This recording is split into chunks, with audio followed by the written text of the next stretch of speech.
Why did I write 13? So now I'm confusing my Siof, my Siof, my Siof. 13 is my favorite number still, even though I have to change this to like 14. Maybe it is going to mix with 13. Maybe there's a synchronicity between this particular live and 13. But anyway, what else? So the topics of today are what to expect from much we did last time. So these two lives are very close to one another. So the topic is the tree of life, and then March, Aset, Aries, the nervous system. We're going to be talking about the nervous system. Like last month we talked about the lymphatic system, and I told you what it does in February, and it did its job. So now I'm going to talk to you about the nervous system, which is the communication device of the body that comes after cleaning has occurred to drive the body towards another round of its highest good. So after the cleaning happens in February, in March we get the communication device, which is the nervous system, to come and stipulate new rules that are going to run your body through the other cycle of the 12 houses harvest to your highest good, if you agree. You know, the body does not beg. The body is a feminine entity. It does not beg you to agree with it. If you agree, your body drives you to the path of your highest good. If you refuse, your body drives you to disease and later on death. Now the human growth in comparison to the growth of a tree. So if you're somebody who you love comparisons, you love metaphoric representations, then you're going to be enjoying this particular life. And I'm just going to start immediately. Major notes, major notes. These are things I've not mentioned before, but I'm mentioning them today for the first time because I'll be mentioning them a lot. One thing about me is I'll mention things a lot until you get irritated if you're a demon. Sometimes I see some people make fun of me for the fact that I repeat some things at certain times. I repeat certain things, and it is very intentional. The things that I repeat, they bounce, they erupt eventually like a volcano to tell you the significance of the reason why I repeat it. So today I'm going to be introducing other words for what I've been repeating. And so the plant growth, when you have plant growth, these are major notes. If you usually write notes on my classes, please kindly write. Plant growth is marked by three major regions. That is the region of cell division, the region of cell elongation, and the region of cell differentiation. Yes, repetition breaks cycle. There's power in repetition. So when you see me repeating like this, and if you are a spiritual person, spiritual people love it. Spiritual people love it when I repeat. Demonic entities, they mock me for repeating. They laugh at my repetitions. And guess what? When you're laughing at yourself. Now, a plant growth is marked by three major divisions. And that is the region of cell division. People who did biology, this is me repeating to you a lullaby. Now, people who did not do biology, you are the reason why I'm going to take my time explaining these particular things. But scientists and medics, in the comment section, you know exactly what I'm talking about. So this is just going to be you joining the dots and fixing the jigsaw puzzle. So now, plant growth is marked by three major regions. The region of cell division, the region of cell elongation, and the region of cell differentiation. Similarly, the growth of a human being is marked by a collaboration of three major deities. What are the three major deities that mark the human growth? The human growth is marked by a collaboration of the three major deities. I repeat them here like a broken record. Somebody repeat it for me in the comment section. What are the three major deities that collaborate to mark the growth of a human being? I'm usually saying it here like a broken record. Aset, Asar, and Heru. Another name.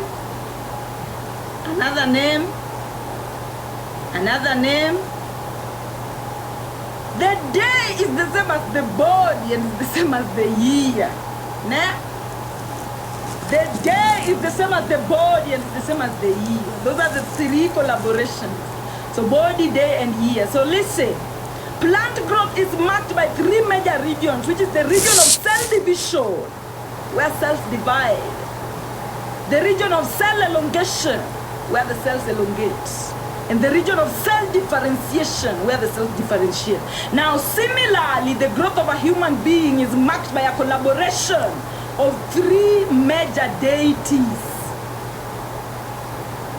The body, which is the region of cell action, cell division. That is the region of cell action. It is inside the body that the cell acts, which is the cell similar in plants to the region of cell division. And then we have the day, the region of cell elongation. This is where cells grow. And then we have the great year, which is the region of expansion for a human being, region of specialization for a human being. And that is the region of cell differentiation for a plant. So you must know those particular relationships because they go a long way. Among the plants, they have a place where the cells divide. And then they have a region where the cells elongate. And then they have a region where the cells differentiate. What is cell differentiation? Cells specializing, becoming an identity, a specific identity that works in the great circle of life.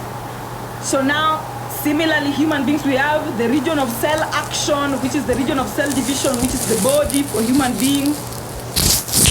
We have the region of cell elongation, the region of growth, which is the day for human beings. And we have the region of expansion, the region of specialization, which is the great year for human beings. Heru, Aset, and Asar. Aset, Heru, and Asar. If it is not making sense, and by the way today, guys, this particular class that I'm teaching, it will make more sense to biologists and scientists and medics, more than it will make sense to somebody who did journalism or somebody who did something that is totally unrelated to biology. But please, just listen. Just listen, you will get something. And as we continue to repeat, you will get it even more. So if you feel isolated, that these are terms that are not welcoming in your consciousness, just absorb.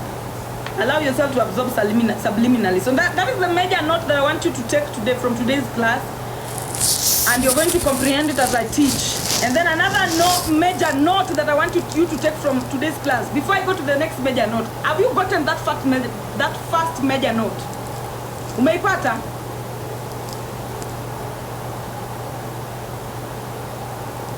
Hey, maji yangu tamu leo. Yeah, you've gotten it, ne? Good. If you're a biologist, sit down with that properly. Utaelewa ndani.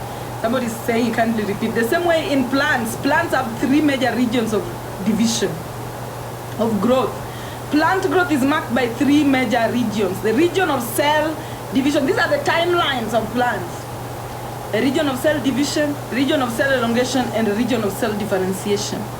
When it comes to human beings are also, their growth, the growth of a human being is also marked by a collaboration of three major deities, which is the body, the day, and the great year. The body is the same as the place where cells divide, where cells action take place. The day is the same as where cells elongate, where cells stretch from this dimension to the next. While the great year is the same as where cells expand, where cells specialize, where cells differentiate. So I'm continuing with the next thing that I want you to mark properly. Now, we've not yet even started the class. These are just notes that I want you to mark. Another major note to mark is this. Femininity is Bantu, and Bantu is Plantae. Inside the kingdoms of organisms, we have Plantae, we have Animalia, we have Protoctista, we have fungi, we have bacteria. You know those kingdoms even if you did not study. I know everybody studied biology up to a certain point.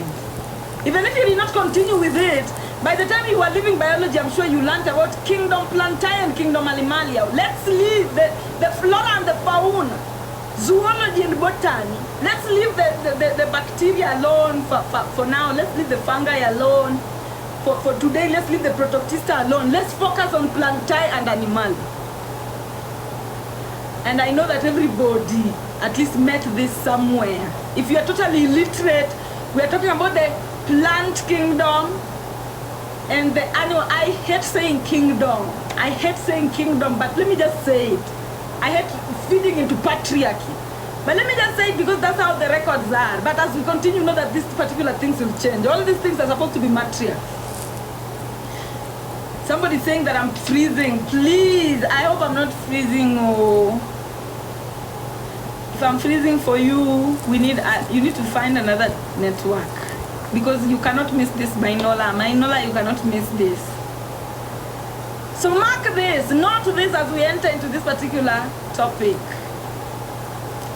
Femininity is Bantu, and Bantu is Plantae, stationary, conservative. Plants are stationary, plants don't move. And that is where the concept of femininity comes from. Now masculinity is nilotic, and nilots are animalia, movement-based, pioneering spirits. So femininity is Bantu and Bantu is Plantae. And that's why, Bantu carries the word Ubuntu. Ubuntu is like literally the union of majorly greeneries. So femininity is Bantu and Bantu is Plantae, and Plantae is stationary and stationary is conservative. While masculinity is nilotic and nilotic is animalia. While Bantu is Plantae and nilotic is animalia, which is movement-based, which is pioneering-based. Now, masculinity moves, while femininity does not move. So now listen, masculinity moves. In biology, masculinity moves through flagella. Now look at the sperm.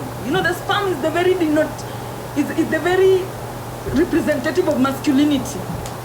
And sperm has something that is called flagella, that tail that is usually doing this. It is called a flagella, which is a tail propeller of self. So masculinity has a self-propelling entity. All types of masculinity have a self-propelling entities that make them self-move. While femininity has cilia. Femininity has cilia, meaning they don't move, but their environment propels them into movement. So look at the ovum.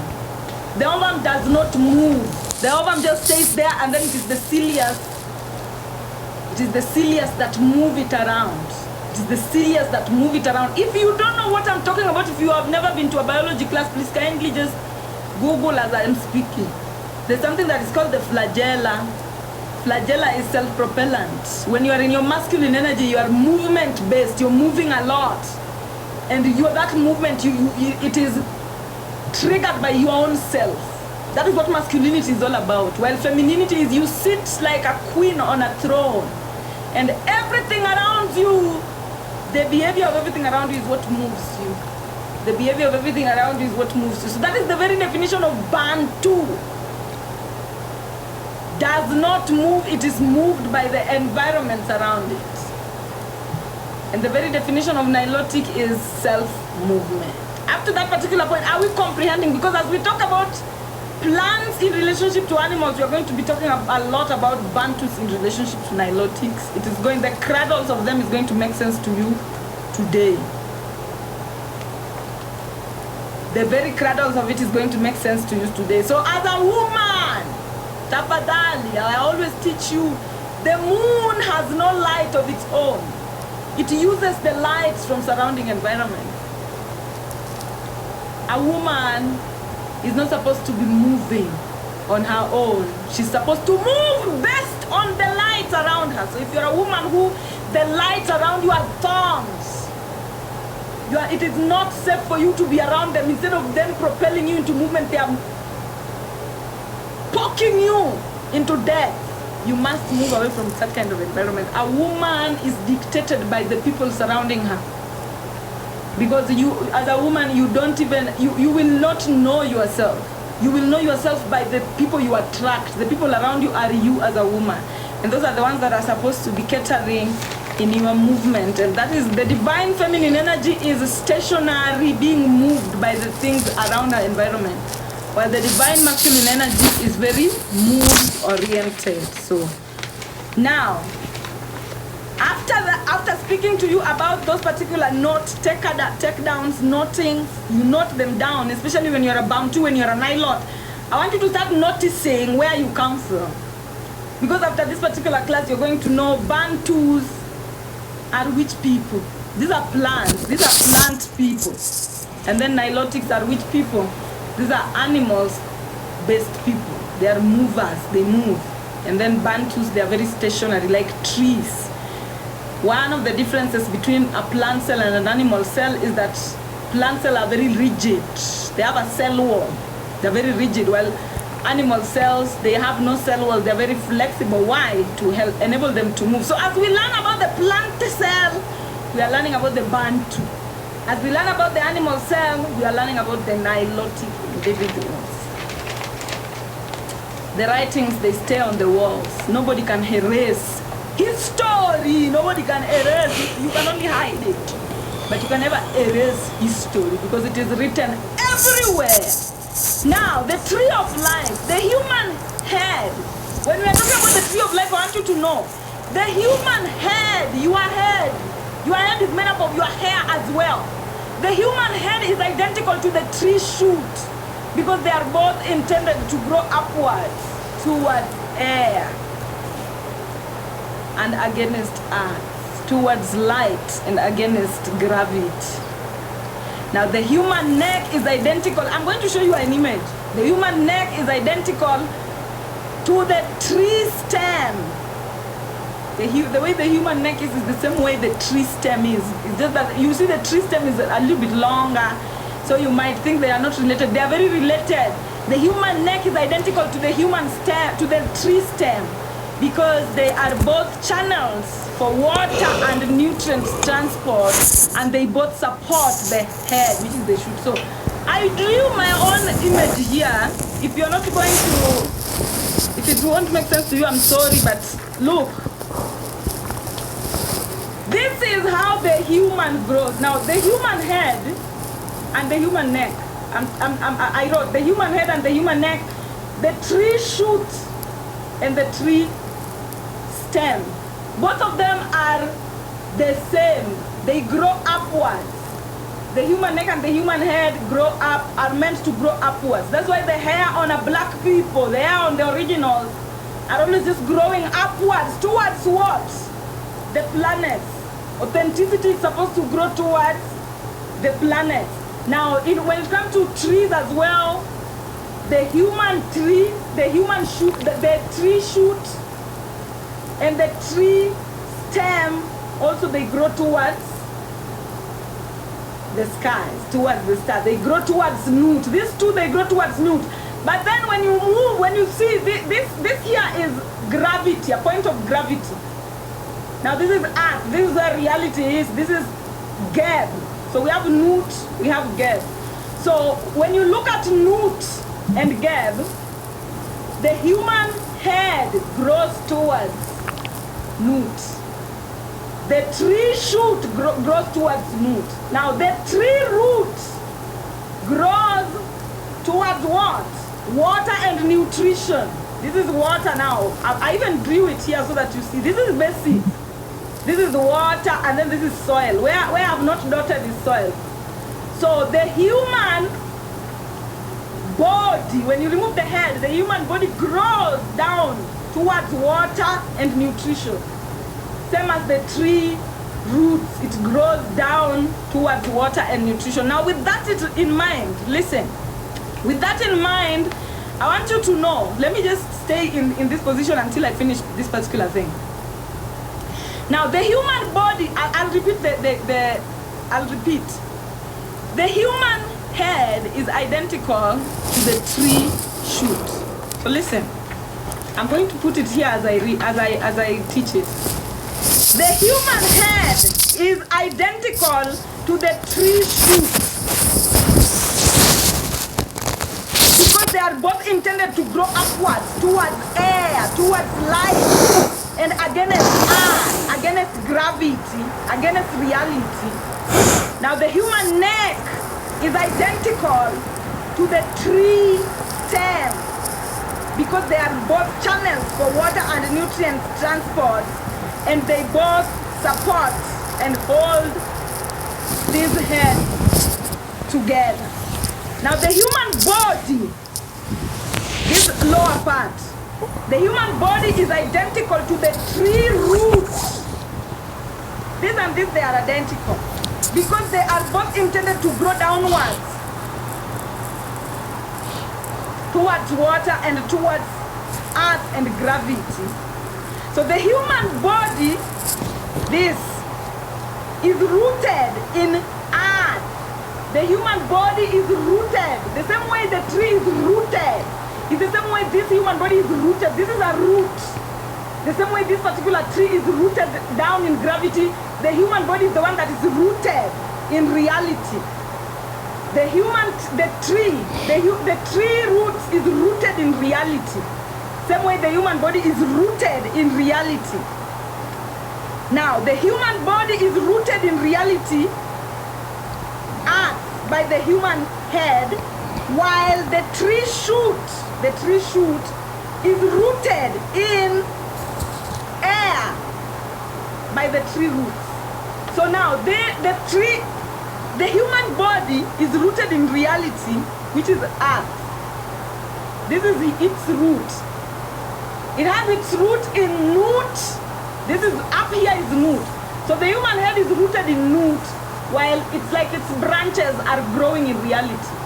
Well, look, the opposite for the tree roots is rooted in reality, while its body is growing in newt. So it's like they're moving towards the opposite direction.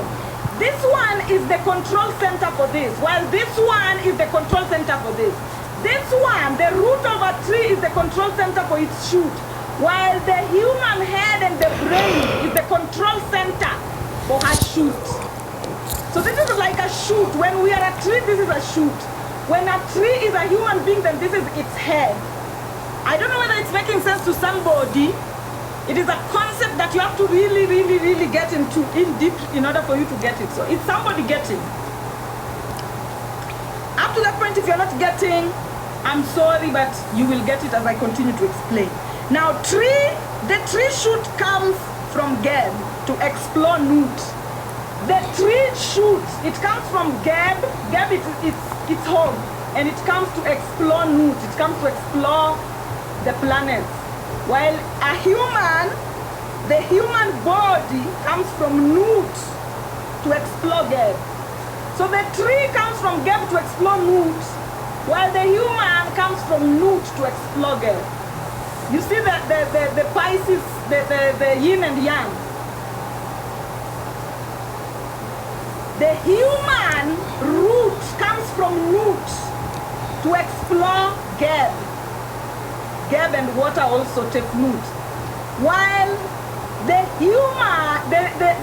tree root comes from Geb to go up to explore newt. So this one is coming to explore newt. This one is coming from newt to explore Geb. This one is coming from Geb to explore newt. This one is coming from newt to explore Geb.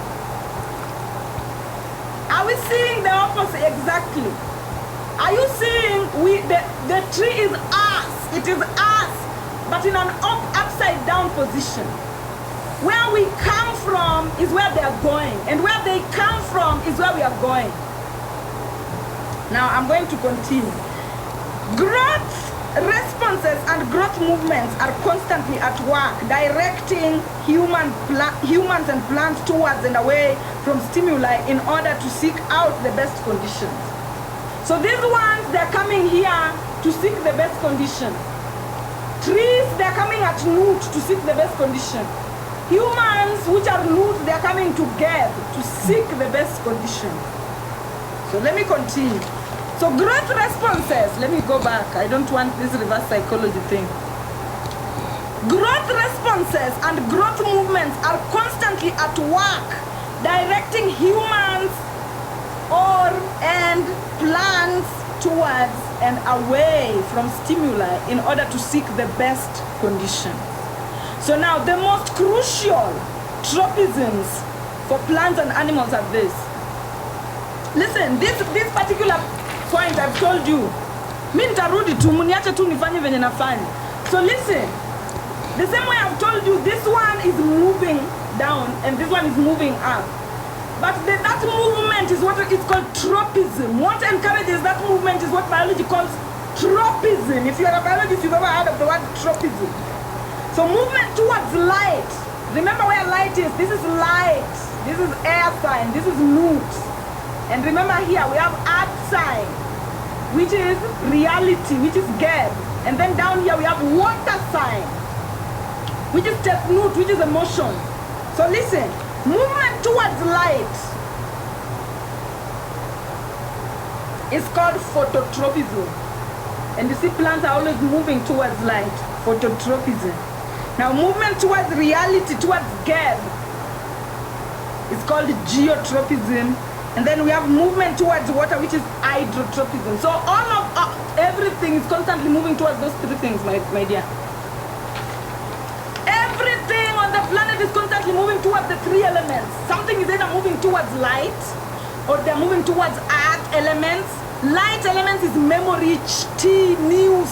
People who are following news, following tea, following what is happening in America, what is happening in Ukraine, what is happening in Palestine. That is what? Phototropism for human beings. While for plants, it's just movement towards the sun.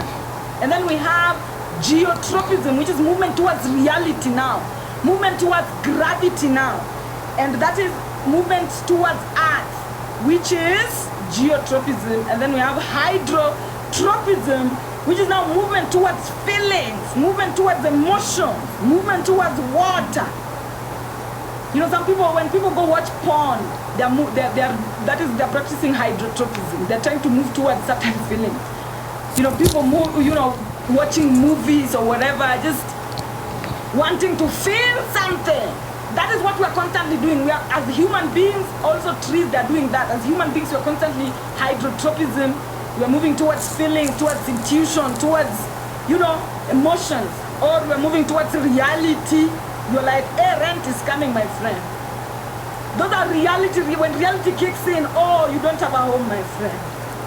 You know, moving towards reality, wanting to secure your space on the planet. That is geotropism. And then we have phototropism, which is moving towards news. All the tropisms are important. All the tropisms are important. Why? Tropism is the growth of an organism in response to a stimulus, either towards or away. Organisms are always either moving towards or away from stimuli. What are the stimuli? The stimuli can be phototrope, geotrope, or hydrotrope. So some people, they move away from reality. Some people, you know, it depends. Now, what is the guider? Authenticity. That's why we are talking about this particular topic. Is there fire? Fire element is the same as air. There is no fire without air. Fire was invented, why? And from what? So when I'm talking about air, know that, in fact, I've even shown you light here. Isn't it this fire? This is what fire is all about. You know, these are lights. So fire comes from air. Yeah, fire comes from air, so that is where it is. So listen, the reason why I've not excluded fire is a Y chromosome. Fire is a recent invention. Remember, the X chromosomes are 3. Water, earth, and air. Those are the X chromosomes that we have. We have 3 X chromosomes. A woman with the highest number of X chromosomes has 3 number of X chromosomes, and those are 3 important child that can birth. Fire cannot birth. Fire is a catalyst. So fire is like the X, that's like the Y chromosome, and it comes from air. So now, the central nervous system is the complex network that enables the communication and the coordination of the tropisms.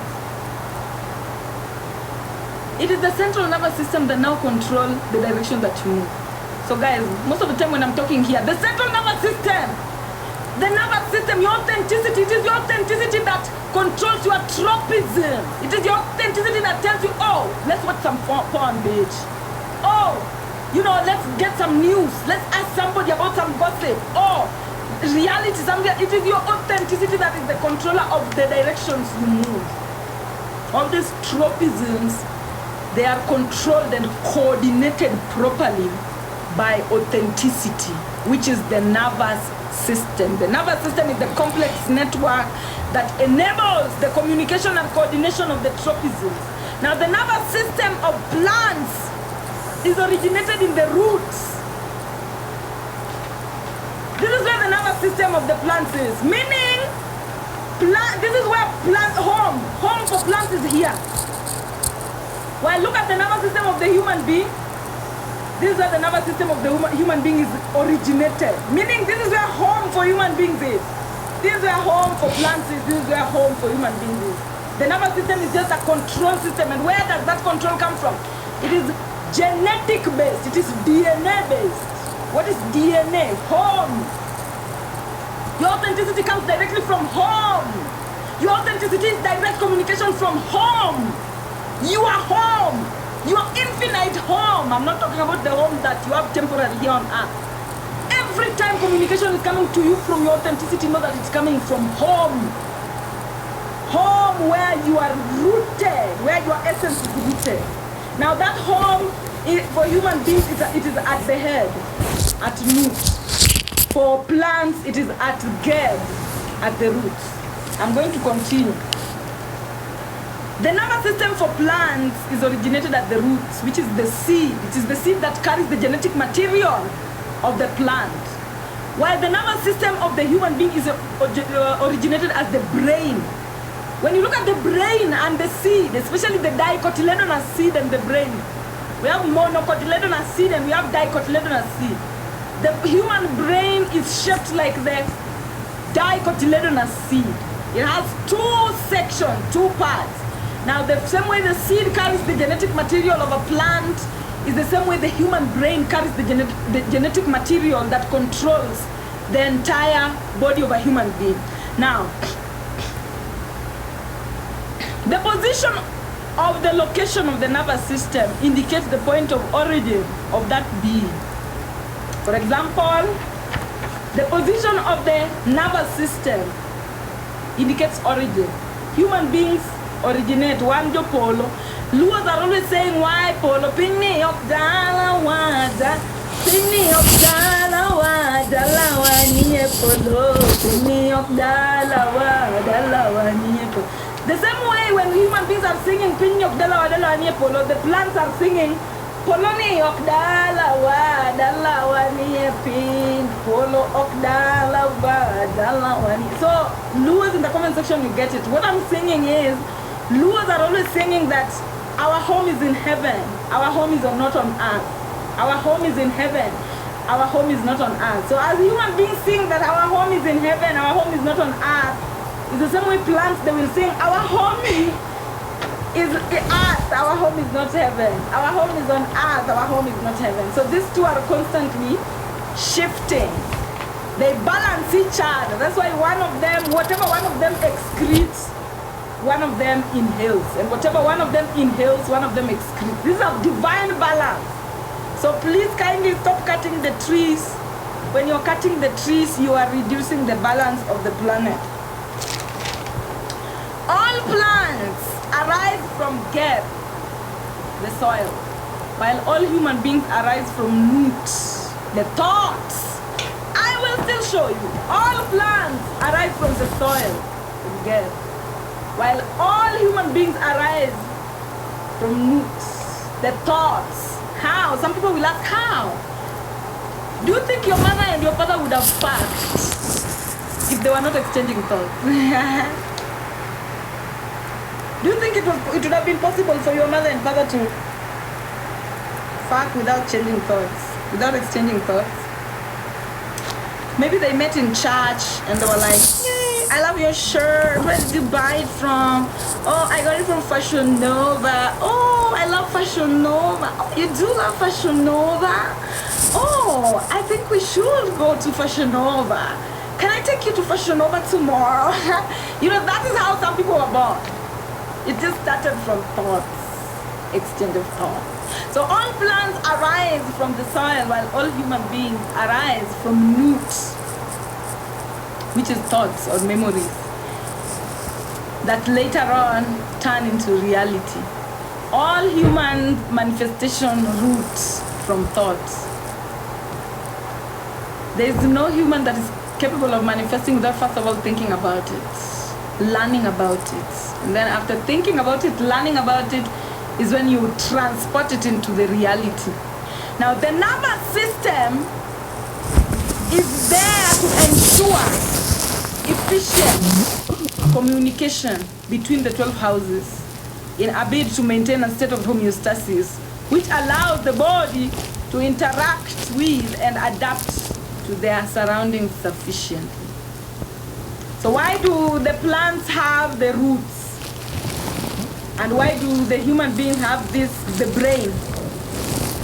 What is to the human beings the brain is what is the seed, the roots to the plants.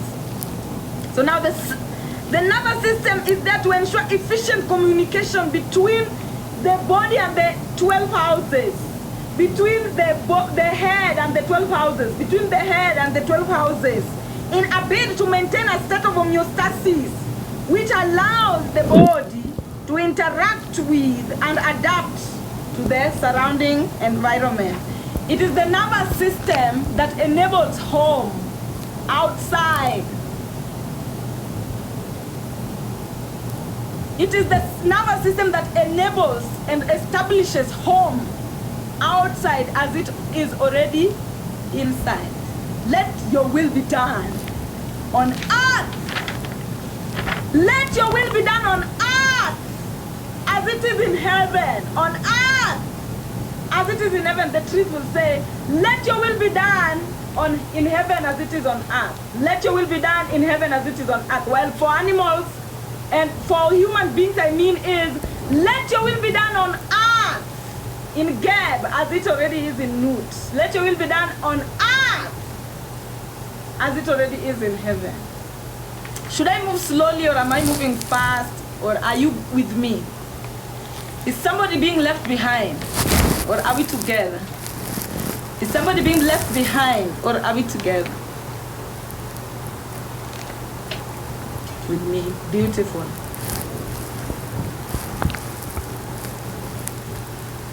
So now when you're saying our Father, our Mother, what in heaven, our ancestors who art in heaven, worship be thy name, thy kingdom come, thy will be done on earth as it already is in heaven. This is the point of unity with the ancestors. This is what roots you in the ancestors. Where are our ancestors? Mababu, katika mawingu mababu, katika mawingu mababu. Your ancestors are in your thoughts. If you want to find your ancestors, tune into your thoughts. This is what the ancestors are. So now let our Mother who art in heaven, hallowed be thy name. Thy kingdom come. Me, I'm very stubborn with this, so I don't like patriarchal shit. Thy kingdom come, thy will be done on earth as it already is in heaven. You get it? You get it? I know the people who got it earlier, but now, with explanations like this, now you're seeing it for what it truly is. And I hope you never unsee it once you see it. I hope you never unsee it once you see it. So it is the nervous system that establishes home. Let me read it for you. It is the nervous system which is rooted in the brain that establishes home outside of you as it is already within you by controlling how the body moves, either towards friendships or away from enmities. Towards friendship, away from enmities, in order for you to go to your promised land. It is information from your ancestors that help you evade danger down here. Information from your ancestors that help you evade danger down here, so that you move towards your promised land. It will move you away from enemies and towards friendship so that you enjoy your time here, because that is the challenge. Are you able to come to earth and enjoy? Are you able to come from heaven into earth and enjoy? That is the challenge that we have here. Or you will be bleeding throughout. You will be crying in bed throughout. Are you able to establish yourself here and enjoy? Or are you going to be suffering? Remember, nobody wishes for you to suffer. No ancestor wishes for you to suffer. Only entities that are down here that you're supposed to be using your central nervous system to evade. Those entities, you're supposed to be utilizing your central nervous system to evade them. But if your central nervous system is not active, if your authenticity is not active, then you will not be able to establish what is in heaven on earth. Utashindwa, utakufa mapema. Itakuwa ngumu, itakuwa shamba la mawe. Let me continue. People whose nervous systems descend from the same ancestors tend to look alike or behave alike due to shared authenticity. Now, people who share authenticity, people who root, they come from the same root, from the same clouds, from the same thought. You will find their facial structures look almost alike, and also their behaviors look almost alike. There's no coincidence. That's why you find Luos will look alike. You know, you go to Sudan, they almost look alike. You go to China, they almost look alike. That looking alikeness tells you are people. Never second guess it, because the people who come with you from the same ancestral realm will always almost look like you. Now, just as the nervous system is a communication device,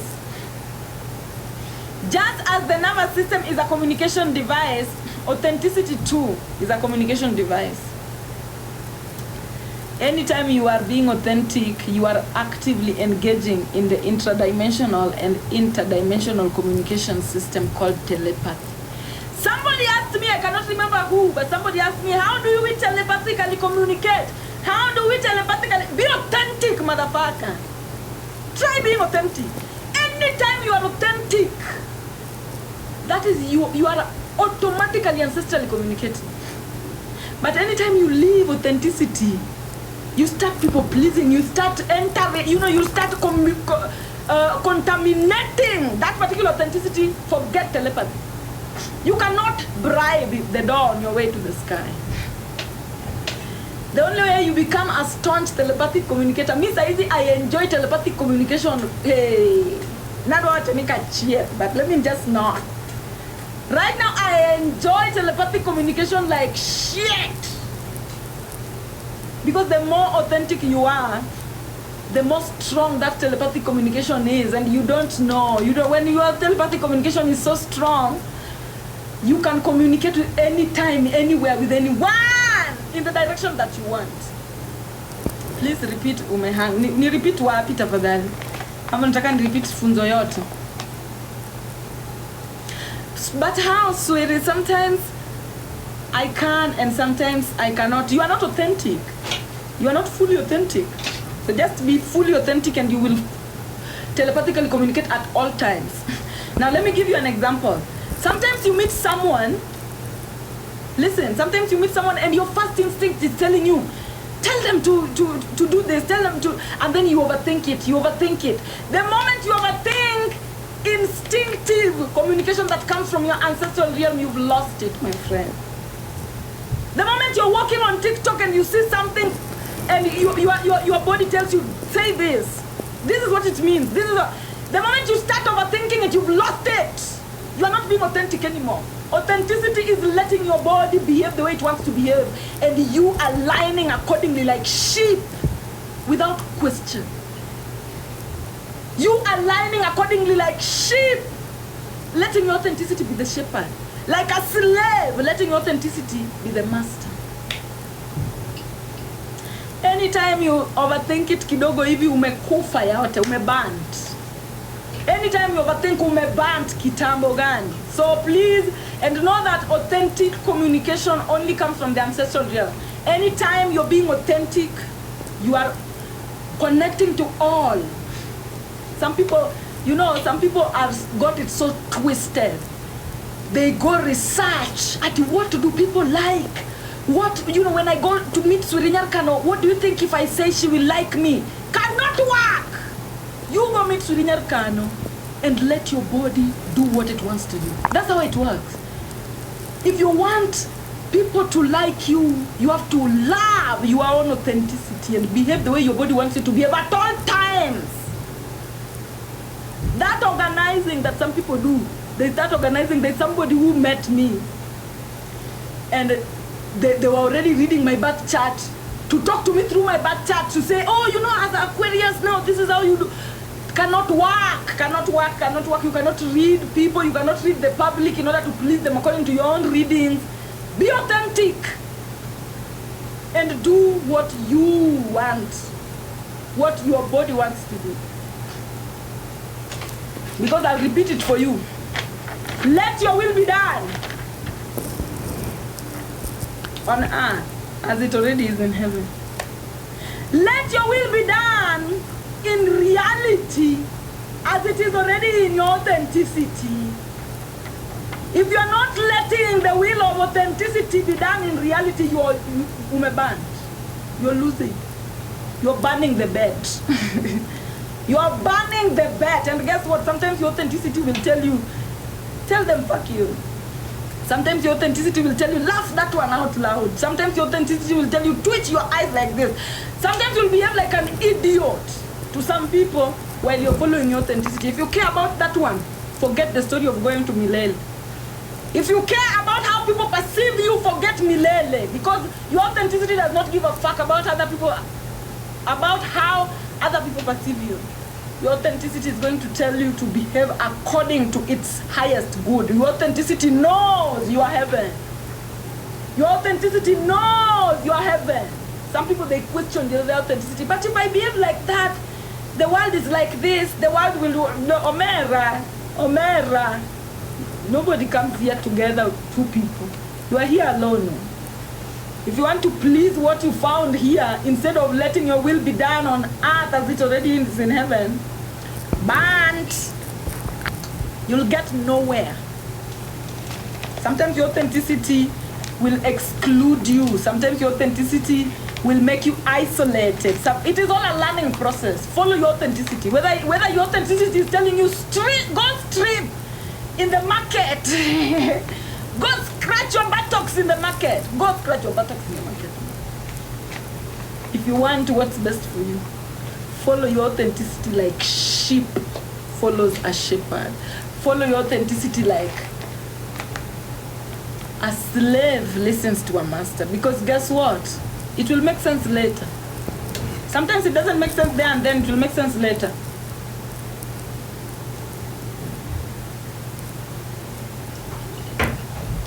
Because guess what? That's how the trees, they grow.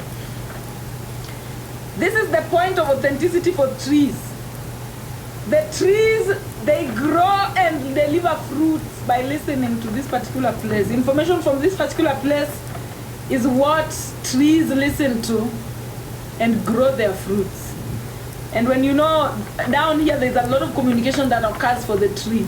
Down here through mycelia, the tree is capable of knowing that drought is coming. The tree is capable of, because down here, because of the root system, the tree is capable of knowing that one of them has been cut. Because of the root system, the tree is capable of knowing there's danger ahead. Because of the root system, the trees in Kenya can communicate with trees from South Africa. It's the same for human beings. Because of authenticity, your authenticity is communicatory. Your authenticity is a communication. Sometimes you don't even need to speak. It's just your body, the way your body moves. People who are supposed to get the message will get the message. You don't need to do too much. Sometimes just the way you are is speech by itself. So just being authentic goes a long way. Anytime you're being authentic, you are engaging actively in intradimensional and interdimensional communication system called telepathy.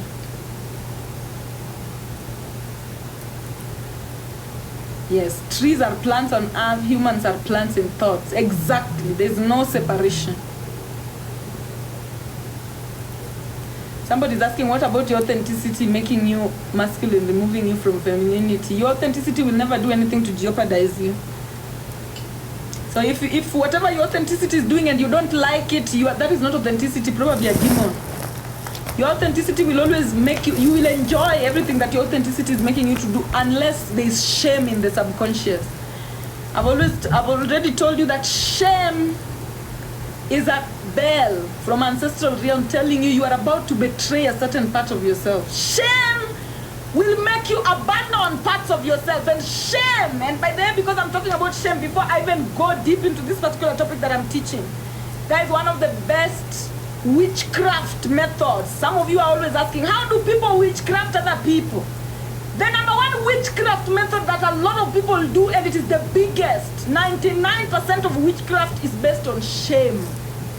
Anytime somebody is capable of making you ashamed, successful witchcraft has been done on you. Because guess what shame is? Shame is to trigger you to abandon certain parts of yourself. To be ashamed is to be triggered for you to abandon certain parts of yourself. So anytime somebody makes you feel ashamed, they've successfully done witchcraft on you. Depending now. There are certain people who will make you feel ashamed of parts of you that are truly pulling you down.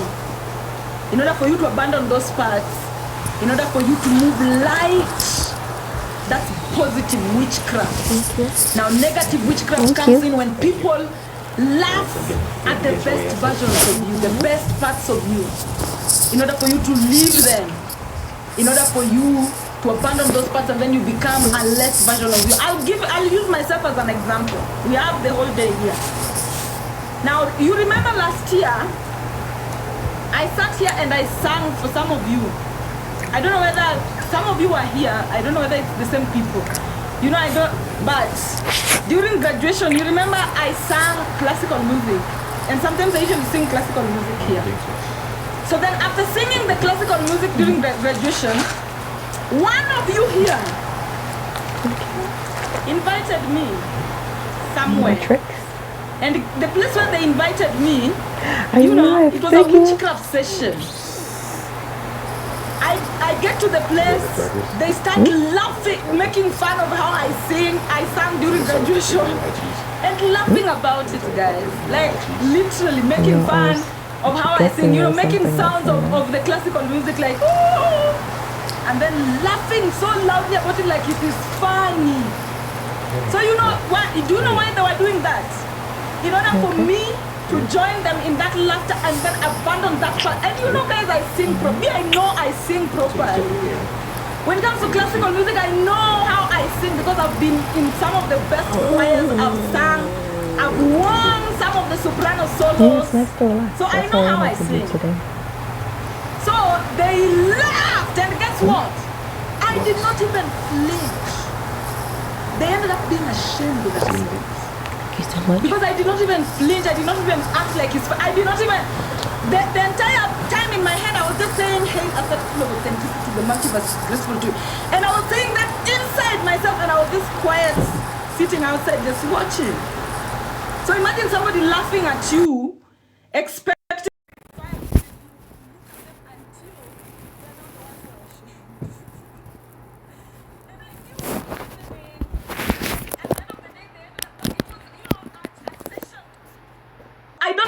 using it as an example, but that is the way some people they fall for that. If I was weak, if I did not know myself, if maybe I was somebody who has never sung anywhere before, who has never won trophies for singing before, I would have, some of you would not have abandoned it. Some of you would have been triggered, would have done some, but me, I'm very powerful in myself, and such kind of things cannot destroy me. So just imagine if it was you in that particular situation, would you have survived it? Would you have fallen into shame? Would you have started laughing with them or whatever? Witchcraft, that's how it's done. It's as simple as that. It's as simple as that. Sometimes people will call you a knife, start for you to abandon parts of yourself. I would have sung louder. I did not even have the energy. I was shocked. I was shocked because it was one of you here. One of you here. I don't even know whether they are here watching me right now. But that is what people are at the end of the day. We don't choose the people that somebody atiningelia. Sasa ukilia, sasa ndio umekubali. Now they laugh at you even more. You live there, you say, I will never sing again. I will never sing again. Mimi. Nitaimba sana. Hata mcheke. Bora najua mimi na enjoy. Na wale ambao wana enjoy na mimi wana enjoy na mimi. People who know classical music, unajua classical music is just not for anybody. Classical music is not just for any Tom, Dick and Harry. And by the way, if you are somebody who is into classical music, that is, you are in a very high level of music. It's very intellectual. So, when it comes to shame, anytime shame is knocking on your door, there is a version of yourself that is going to be abandoned. So your question is, you need to ask yourself, is this a part that is serving me? For example, me, my classical music singing self is serving me. So yeah, is this a version of yourself that is serving you? If it is serving you, hold on to it. If it is a version of you that truly needs to let to go, I'll give you another example. For example, you see, like, if you watch these talent shows, you know, maybe people are being called to go sing, and then somebody just doesn't know how to sing properly. You know, sometimes you watch these talent shows and you see that they did not deserve to, going there is so embarrassing. So you laugh at them in order for them to abandon that demonic self that is making them hell-bent on something that they are not supposed to be doing. So it goes both ways. Witchcraft always goes both ways. Some people can laugh at you in order for you to abandon versions of yourself that are truly need to be abandoned. And some people can laugh at you in order for you to abandon parts of yourself that don't need to be abandoned. Always know yourself, because when you know yourself properly is when you will truly know. I feel like if you know yourself properly, you'll never even get caught up in versions of yourself that are not serving you. Yeah. So always be aware of that. Witchcraft starts by that. The number one point where how people are witchcraft is usually shame. Putting shame on you. Shame on you. Shame on you. Shame on you is witchcraft. Shame on you is witchcraft. So that is the number one witchcraft that you need to really have your eyes on. Now, the descending movement of the human authenticity. The descending movement of human authenticity. So why do you think we are always called descendants? We descend. The plants, they ascend.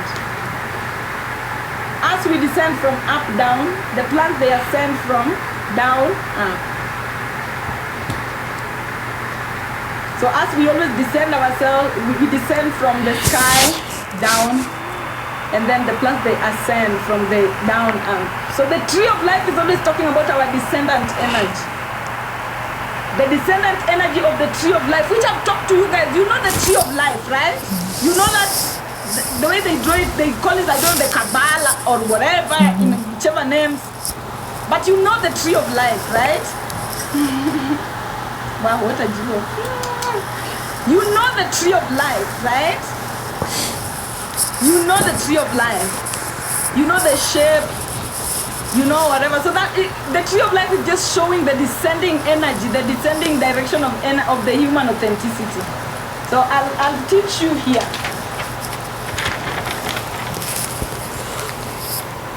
And we have the 12 houses. So I'm just going to hold it to you. I don't know whether you guys are able to even read the words. But this is the tree of life actually. It starts from the crown, authenticity. Aries. It starts from Aries. And then that energy is channeled. The Taurus is just a channel. And then it goes to Gemini, which is wisdom, memory and intuition and memory. So it starts from authenticity. The authenticity is channeled into intuition. So before your authenticity, there's no intuition. If you are not authentic, your intuition is not authentic. If you are lying to yourself about yourself, your intuition will lie to you about everything else. So authenticity is where all energy starts from. And then from authenticity energy flows through the channel into intuition, and then from intuition it comes into memory.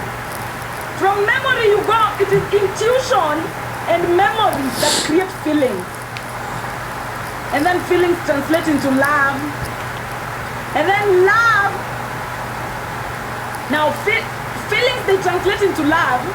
And then feelings together with love, feelings are lawmakers. Lawmakers. Feelings form the lawmaking society. Love form the lawmaking society. Feelings form the law enforcing society. When we reach the month of love and the month of feelings, I will be teaching you. Look at the heart. The heart is surrounded by thorns. The heart is surrounded by thorns, the same way surrounded by law enforcers. Law enforcers' lawmaking is bullshit. Without narcissists, empaths are bullshit. Without protectors, healers are bullshit. The only reason why they banned the witches was because there was no protection. They removed protection first, and then now they banned them. So listen to what I'm saying. Without law enforcers, lawmakers are in danger. Without feelings, the heart is in danger. So it is these feelings and love that translate here to lawmakers and law enforcers. So love, lawmakers, feelings, law enforcement, which form the analysis section. So from here, from the head here, we have authenticity. We have support. After support, we have intuition. After intuition, we have memory. Intuition together with memory creates feelings. Feelings translate into love. Now love becomes the lawmakers. Feelings becomes the law enforcers during analysis. And then when the lawmakers and the law enforcers are aligned properly, they create harmony, which is the state of hator, self-desire, beauty, aura. It shows here. Harmony is beauty. Harmony is aura. Lack of law enforcers and lawmakers create disharmony, disunion, ugliness that will make you feel unwanted. When you are somebody who you do no evil, you take no evil, you will live in harmony with most creation. And that harmony with most creation is what manifests itself as beauty on the planet.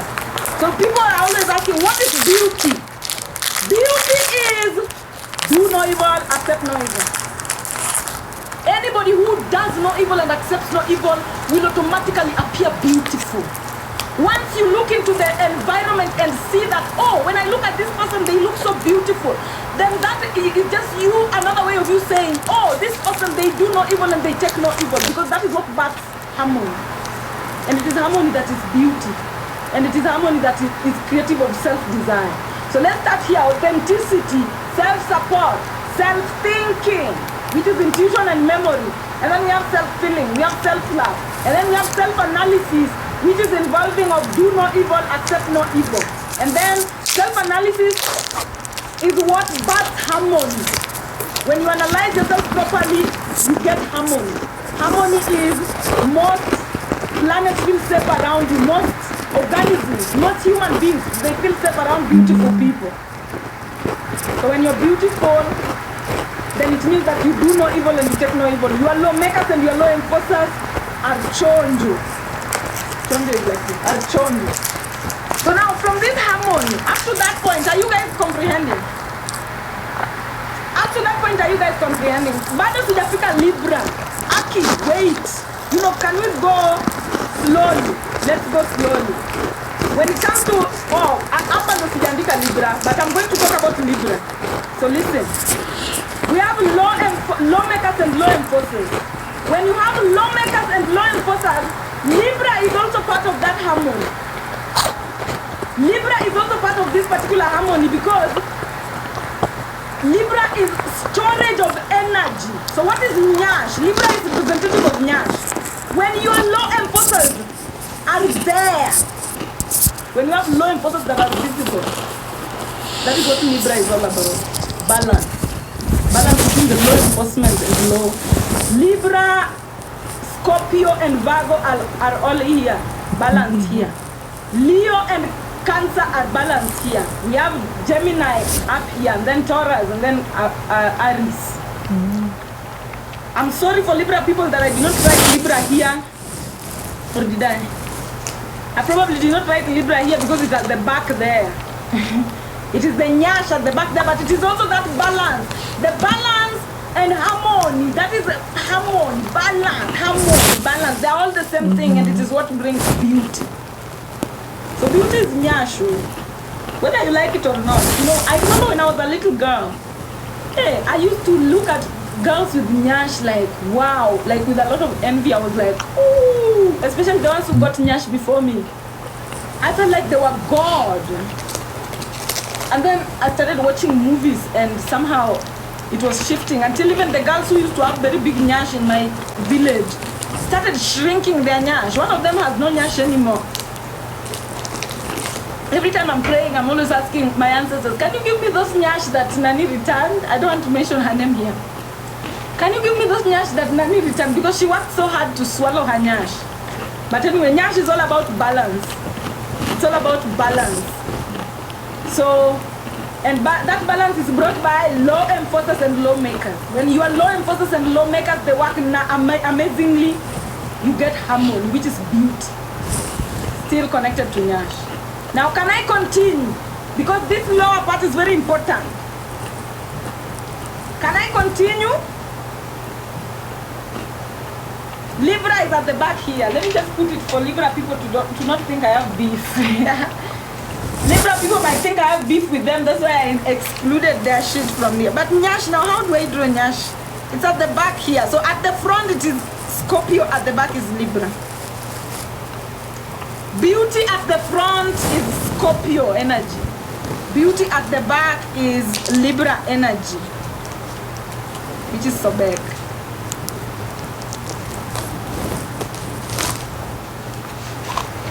Yeah, Libra, I don't have beef for that one. I just forgot genuinely because I was probably it crossed my mind, and Libra is my favorite sign, so I don't know why it was crossing. Maybe some people don't want me to have Libra as a favorite sign.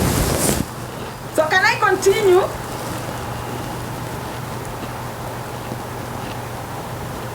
At the back there, harmony at the back. There's harmony at the front, which is Hathor. The harmony at the back there is Libra. And guys, have you, I just don't want to talk. Do you know some people have nyash that you cannot know that it is nyash. Some people have nyash that is until it has lost its shape.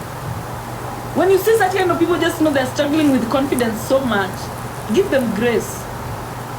There's certain picture here that I saw a video on TikTok. People were asking which part of the body is that, and then somebody saying nyash.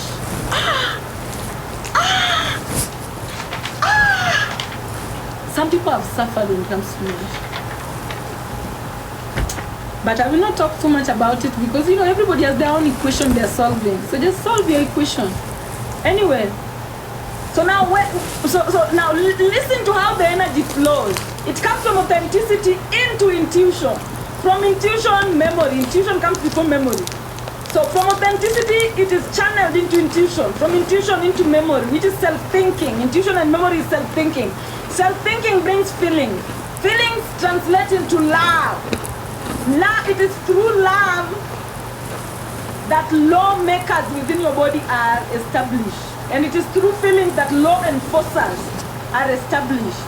And then law enforcement and lawmaking, when they are in unison, we have harmony. At the front, harmony is Hathor, Scorpio energy, beauty, desirability. At the back, harmony is Sobek energy, still beauty, still desirability, still confidence, especially in manifestation. Now, after harmony, you come to your thighs, which is now random thoughts. After harmony, this harmony is going to elevate you. But then let me talk about Scorpio energy. It is Scorpio energy that puts you in a hierarchy. This Scorpio, not just Scorpio Scorpio energy, but also Sobek, Libra energy. Scorpio energy and Libra energy put you in a hierarchy. Yeah. It will now put you in a pyramid where now random thoughts access you. Ugly people who have Scorpio energy that is not in harmony. People who, and by the way, when I talk about ugly, ugly is relative. So me, when I talk about ugly, I'm talking about people who they have a mismatch in their harmony. They do evil, accept evil. When you are somebody who you do evil and or you accept evil, just know you are ugly. You don't need to ask anybody. Are you somebody who you always do evil constantly? Don't even ask anybody, am I beautiful? You are ugly. Your aura will be so ugly. If you're somebody who you're always accepting evil, you are a doormat to everybody. Everybody shits on you and you accept it. You do nothing. You don't stand up for yourself. Also just know you are ugly. Beautiful people are people who they do no evil to anybody and they accept no evil from anyone. So that can be relative, it can be different, it can vary from people to people. So now, when you already do evil and you accept no evil, you do no evil, you accept no evil, and you have harmony here. This harmony is what is going to put you in a hierarchy. Spiritual hierarchy, in the spiritual pyramid. It is either going to put you at a place where you live in the leafy suburbs, or it's going to put you in the slums. If you're somebody who you do evil and you accept evil, you're going to find yourself in the slums of spirituality.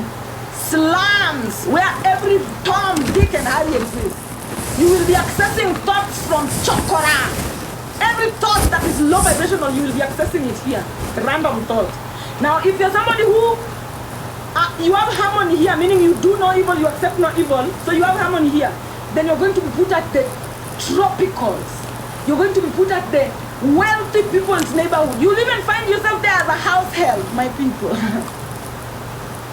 When you're high vibrational, there's no way the universe will ever place you at a low vibrational thoughts places, low vibrational clouds. You will never find yourself there. When you're a high vibrational being, even if you come from the trenches, your dad had nothing, you will find yourself in a very high vibrational school where it's only, children of presidents that go to school there. You will find yourself there on a scholarship level or whatever. You'll find yourself there as the child of the cook or something of the sort. The universe is always doing its balances. So now that is brought out by harmony. It is this harmony that is going to harmonize you here so that it gives you access to the places you adventure, which is in your time. Where you go is directly proportional to the thoughts you think. The places you go are directly proportional to the thoughts you think. Now, after you get the random thoughts, there are certain thoughts that you will select. Now, that is where Capricorn energy comes in. Your ability to utilize yourself. Where attention goes, grows. Where energy goes, grows. So after you receive the random thoughts according to your level of vibration that is dictated by your harmony, then you select. For example, right now I'm seated here, I'm getting random thoughts like, oh, Souvenir Kano, go to France. Oh, Souvenir Kano, please go to Finland. Oh, Souvenir Kano, go to Zimbabwe, whatever. So as I'm getting such kind of thoughts, I'm going to specialize on certain. So I'm going to maybe ignore, that's going to France, I'm ignoring it. Oh, that's going to wherever, I'm ignoring it. Maybe I'm now putting energy into going to Zimbabwe, And that is what gets to the selected thoughts. The thoughts you dwell on swells on so much that now you utilize yourself through them. Thoughts, they just come randomly. The ones you dwell on are the ones now you act on. You utilize yourself through. So those are the ones that become the selected thoughts, the empowered thoughts. And then from empowered thoughts, foundation is made. You are your thoughts. You are your thoughts. The more thoughts you dwell on, the more you become them. What you dwell on swells on. What you dwell on swells on. So the thoughts that you empower from the random thoughts are the thoughts that you become.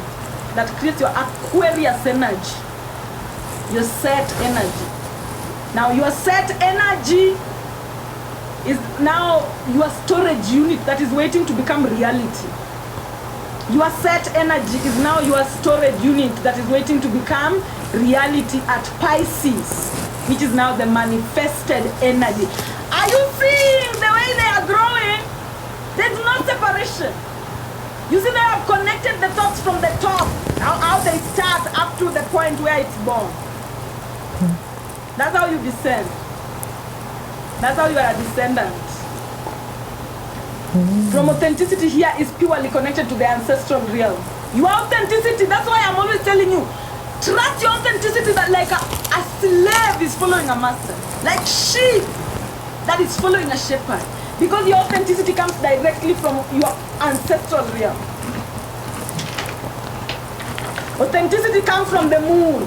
Authenticity comes from the moon. Authenticity comes from the sun. Authenticity comes from Mars. Authenticity comes from Mercury. Authenticity comes from Jupiter. Authenticity comes from Venus, from Saturn. Authenticity comes from other people that are related to you, that other stars. So that's where authenticity comes from ancestral realm directly. Now when your authenticity comes from the ancestral realm directly, it goes into what? Into your intuition, and then becomes memory. Intuition and memory create feelings. Feelings create love. Love create law makers.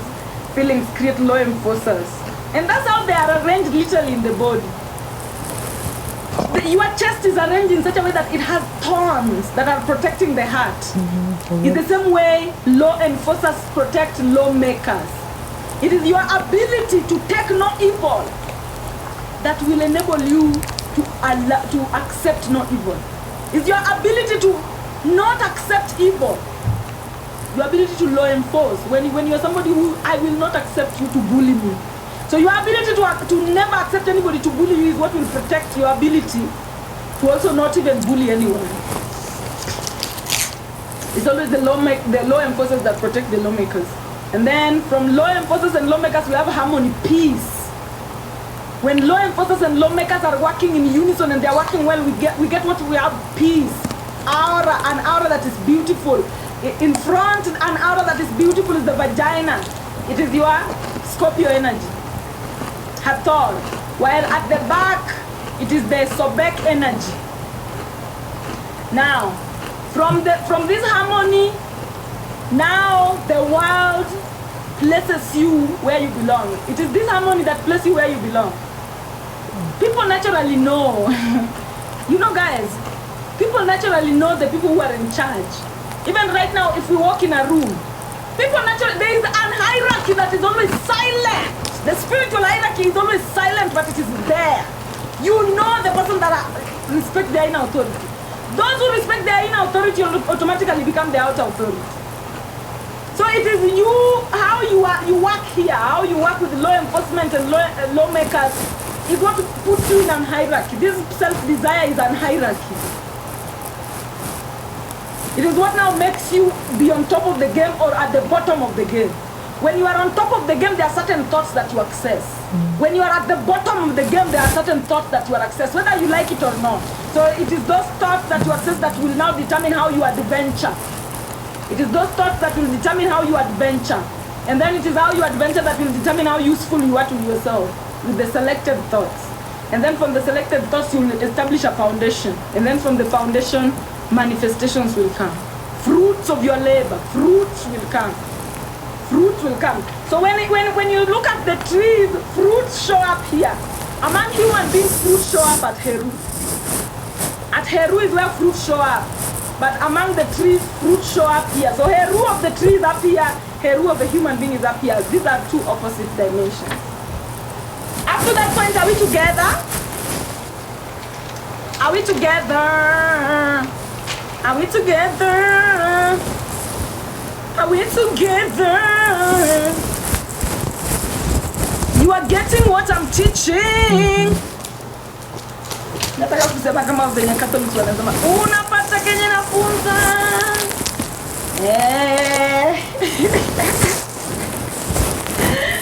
Unaelewa? Naelewa sana. Yeah, so I hope you're comprehending what I'm saying.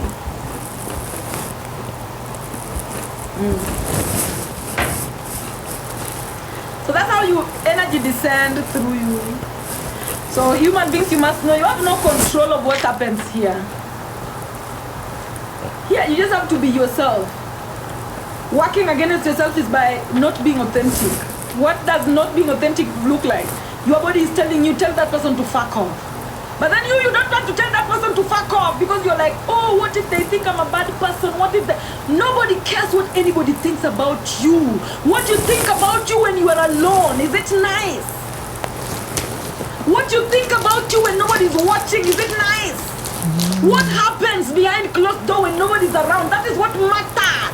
Because guess what? Out of the 24 hours a day, you are with you most of the time more than anybody else. You are the one with you most of the time more than anybody else.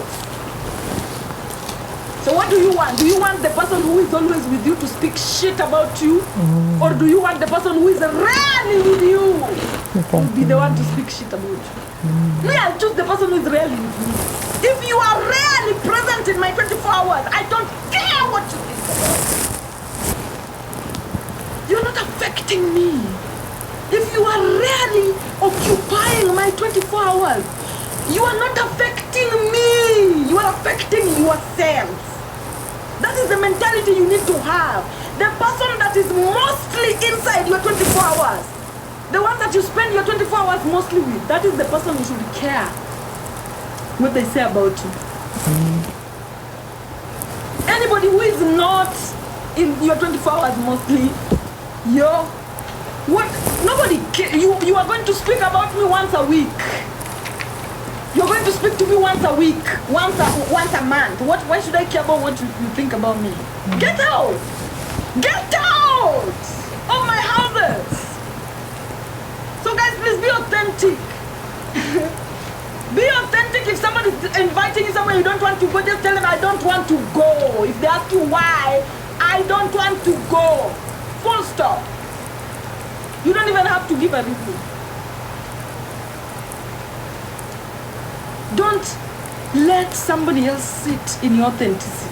They will control you and they will make sure that by the time fruits are coming here, the fruits are rotten as fuck. If somebody is controlling you here, the fruits that are going to be produced here are going to be rotten as fuck. Will not even help you. In fact, there will be no fruit. You'll die young. No need, my friend, in this life, no need to have somebody else as your Moses. Who are they? Who are they? Please, and if you want to know that there's a Moses inside your head, guys, just think about the person who occupies your thoughts the most. If it is not you that occupies your thoughts the most,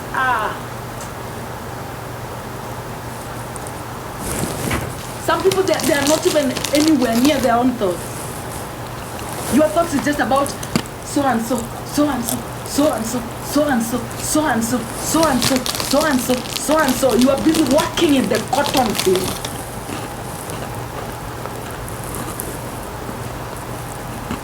If your thoughts are not constantly about you, you are working in the cotton field. Your ancestors are still 3 centuries behind, working in the cotton field. You're working for other people. Where energy goes, grows. And the universe does not care whether that energy is positive or negative. As long as the energy is going there, it is flowing. My people, make you the dominant effect in your thoughts. If you're not the dominant effect in your thoughts, ew! I will tell you, ew! I don't even want to be anywhere near you.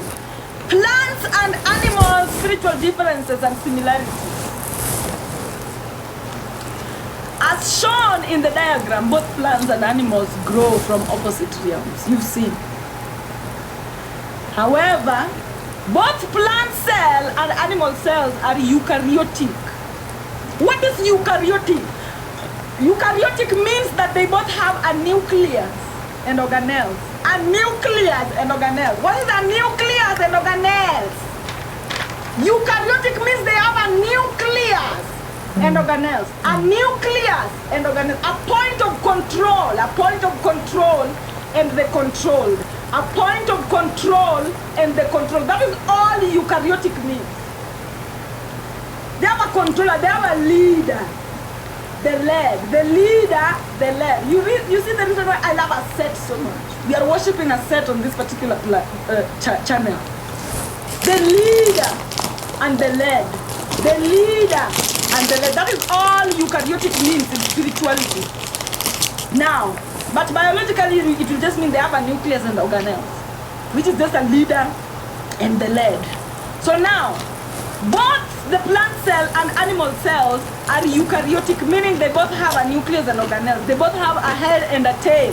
They both have a leader and, the ones that are being led, they both have a point of origin and a place they are growing towards. Anything eukaryotic as a point of origin and where it's going. Anything eukaryotic as a point of origin and where it is going. A point of origin and where it is going. A point of origin and where it's going. Plants, they come from Geb to occupy the sky. Humans,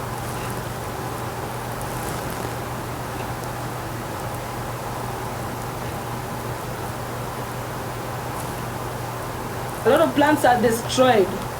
But we have the generations that are going to have plants that are now occupying the sky. The plants are supposed to occupy the sky, while humans are supposed to occupy land. Now, a nucleus is a positively charged central core containing genetic information. So when I talk about the nucleus, I want you to think about a set. Eukaryotic. Somebody write eukaryotic. EUKAR. EUKAR. YOTIC. Eukaryotic, beautiful. I know that people who did not do biology, you are suffering right now, but don't just suffer a little bit. Familiarize yourself with these terms. Go Google them, study them, you will be familiar.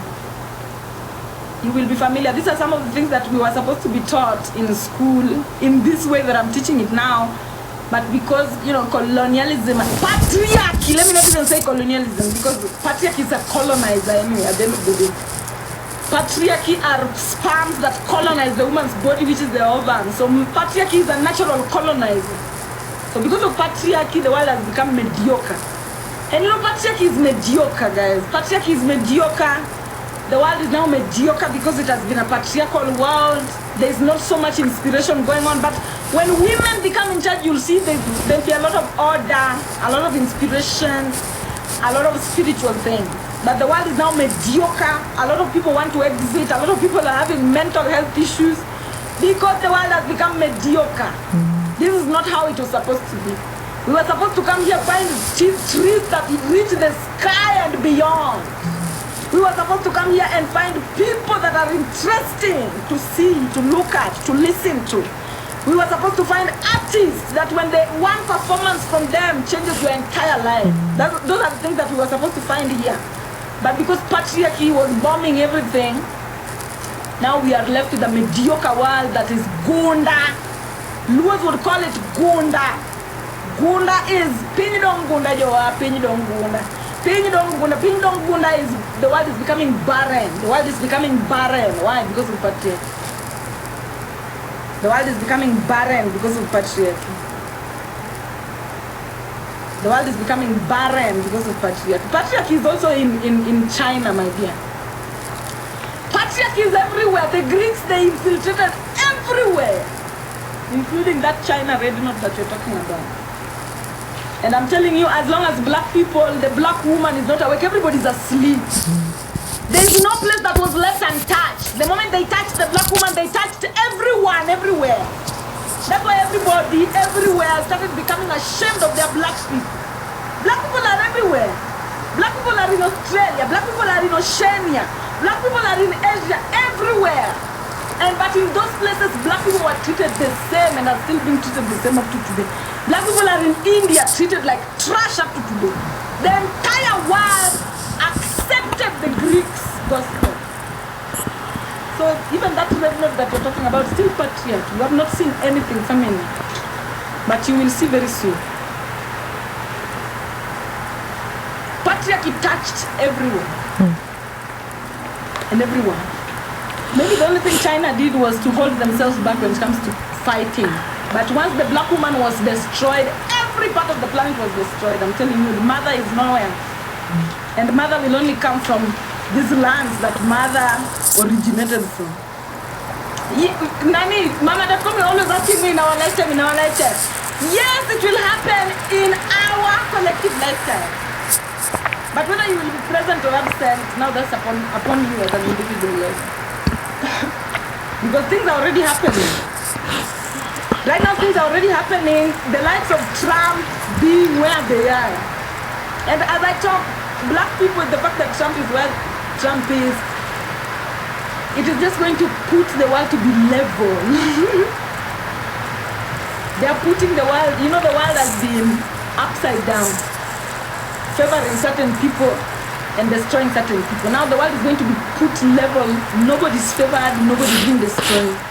And then from there you see the sproutings of a sect. Because once the world is put level where nobody's being favored, nobody's being fought, no altars. Remember, altars have not yet been destroyed as well, but it is now the work of the black woman. Trump will never destroy the altars.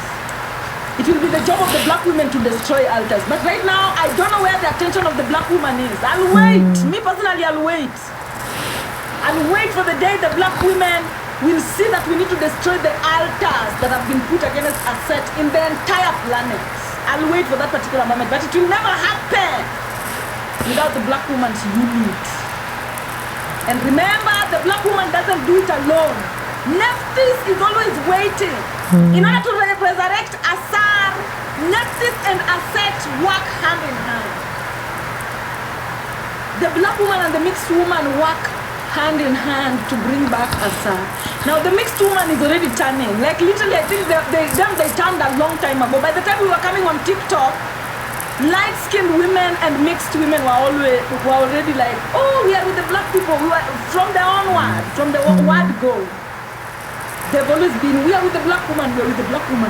But it's the black woman with the black woman. Yeah.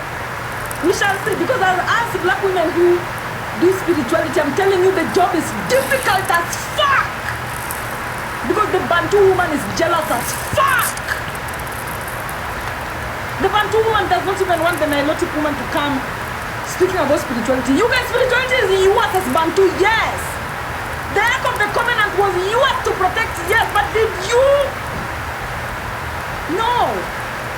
The level of pedophilia in Bantu land, the level of molesting children in Bantu land, the level of men sleeping with their daughters in Bantu land,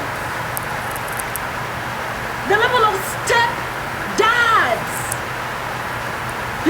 single mothers having men fuck their daughters, little children. The sins have been destroyed in Bantu land, so much that the Bantu women who are spiritual are jealous as fuck when they see other spiritual women doing the work. The first thing that comes to them is jealousy. They don't even think about, let's unite and bring this thing home. Let's unite and work together. Then they want to be like, hey, Mimi, I want to be the one at the front. If I'm not at the front, nobody's at the front. That is the level of Bantu women right now. And even that woman who took me for an humiliation ritual, a Bantu woman who I thought was very spiritually in tune, only for her to go wanting to rip me apart through shit. I'm disappointed as fuck. Bantu women are jealous as fuck, and until you swallow that jealousy, we will not go anywhere. And as we will just wait for you here. Tutawangoja to ask me, I'm from Kano. Kano means to keep. There are certain things that our ancestors have kept in us. And Kano is not just here in Kisumu, it's also in Nigeria. In fact, when you look at the map of Kano in Nigeria, it is the same shape as the Lake Victoria where I come from. We will wait for you until you swallow that jealousy, because we are not going anywhere. I will never stop doing this work. Even if you fight and fight and fight and bite, most of them, they say, oh, she's not saying anything. Oh, she's lying. Oh, she's making up things. It is black women that fight us the most. And it's fine. We will fight you to the end. We'll give you a run for your money. We will never give up on this particular one. You will fight to the end, but us and Nephthys, we are waiting. Nephthys are also waiting. The mixed women are also waiting for the day the black woman will accept herself and start moving towards herself. And it will start with the Bantus Because they are the origins at the end of the day. Us, we are just paving the way, paving the way, paving the way. But we will never stop because of that jealousy of yours. The jealousy wants us to join in moving north, in moving south, in destroying, in making sure that the Ark of the Covenant stays rotted. Pedophilia of children is happening in Bantu lands more than it is happening anywhere else in the world. Shame. Shame. Shame. And yet you're focused on other things. We don't talk about Bruno. We don't talk about Bruno. We don't talk about Bruno. They are protecting the masculine.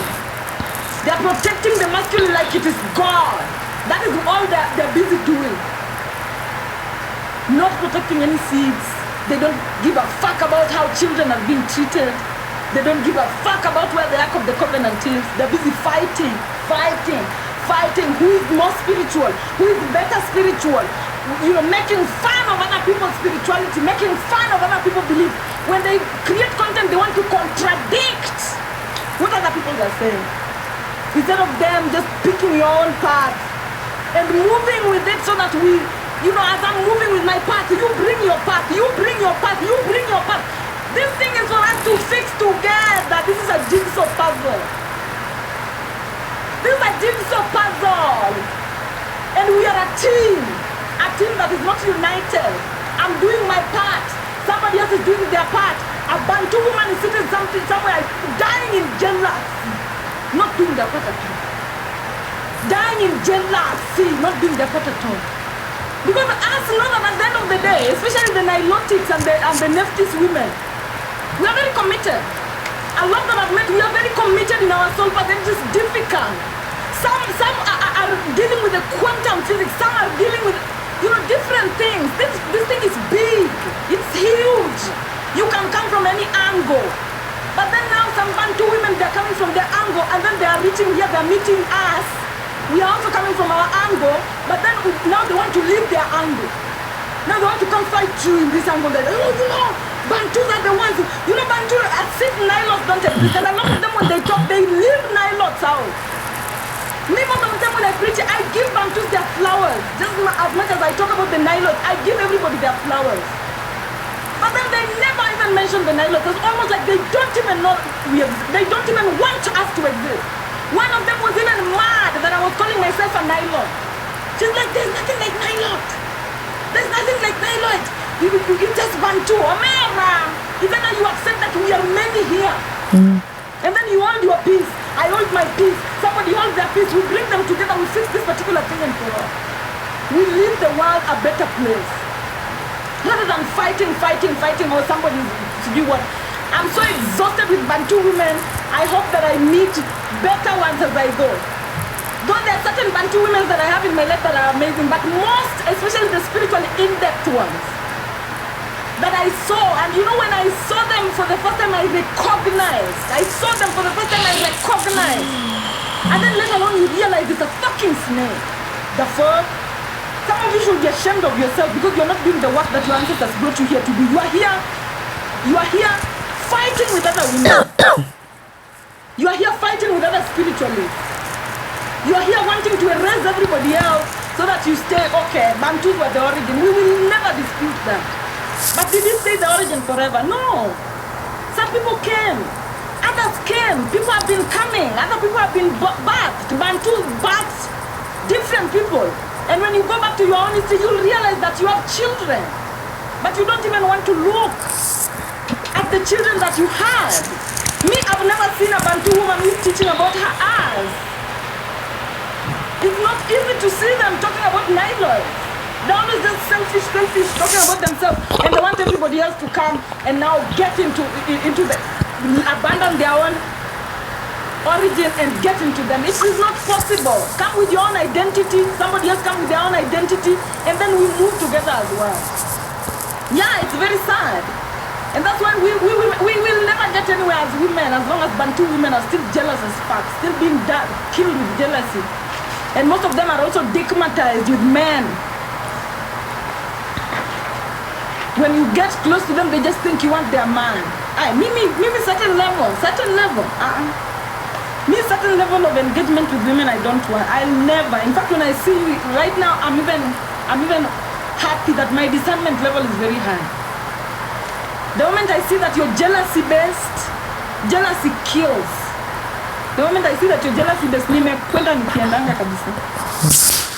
Now, let me start again from where I was.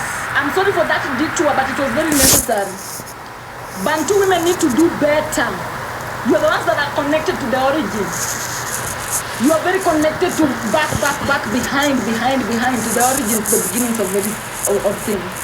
Kindly put aside jealousy. The children need to be saved.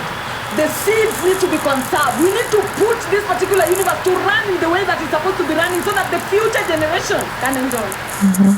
Because we are the future generations. We are the ones who are coming back here. When we come back here, we find the same arrangement that we left. It is boring. It gets us stuck in a loop. Let us work towards making things better. Leave jealousy aside. It's not all the time that people want your husband or people want to compete with you. In fact, you compete to get to the top. There is no top. There is no top. Some people, they fight in this spiritual battle because they think that, oh, maybe, Beyonce is going to recognize you. Oh, maybe Biden is going to recognize. Oh, there is nobody. Spiritual work is do and do. And maybe if you are lucky enough to find a soul tribe, then it's you and your soul. There is no top. There's nothing like top. So some people, they fight because they think there's a prize at the end. There's no prize. And me, I will watch you fight for that prize until you see that it is not there. The prize is only in unity. If you're willing to unite and work. Also, there's nothing like uniting and climbing on other people's backs. You're doing nothing. You just want to climb on somebody else's back. Me, I'm just going with your back. There's nothing I don't want to do. There's nothing like that. You have to do something. Lazima ujitume.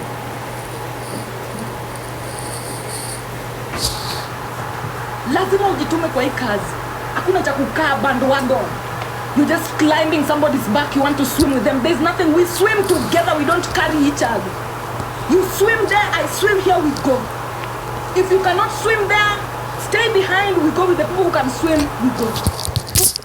Also know that nobody will carry you in this world. And spiritual work is not easy. People will talk shit about you. Your name will be slandered. If you're not ready for such kind of thing, people to annihilate you, people to burn you alive, people to pray for your death. If you're not ready for such kind of thing, just stay away from spirituality. Spirituality is people will create voodoo of you. People will be serious about taking you down. If you're not ready, some people, the moment somebody starts talking shit about them, they're now shifting. They know what to change. And I see it even when I walk with women. There are certain women who they're only there, they want to be there when the name is nice, when people are worshiping, when people are praising. They don't know that the season comes when now everybody's slandering. When people start to slander, they join. They want to join in the slander. It cannot work. It cannot happen. If you cannot stand your ground through thick and thin, through the slander, because when it comes to spiritual work, you will be slandered. You will be called all types of names. If you're not ready to be called all types of names, stay away. If you can't stand the heat, don't set foot in the kitchen. If you can't stand the heat, don't set foot in the kitchen because you will not manage. You will not manage. Now let me continue. As shown in the diagram, both plants and animals grow from opposite realms. Both plant cells and animal cells are eukaryotic. To mean there's a leader and there are people who are being led. A nucleus is a positively charged central core containing genetic information. And the nucleus of the cell is literally like the authenticity of the body. Both a nucleus is in Latin, was it Latin? I think it's Latin. Was called the comet's head. A comet's head. So what's a head? A comet is a traveler. So this is the head of a traveler. And then this is the head of a traveler. These are comets. A tree is a comet, a human is a comet. Why? Because they're traveling the astral realm. Just growing, the ability to grow is the ability to travel the astral realm. So a comet's head is a nucleus. So it is the one that is heading the entire operation. It is the one that is heading the entire operation. And it is the one that stores the genetic material. Now both the human body and the tree are travelers moving towards, their soul path.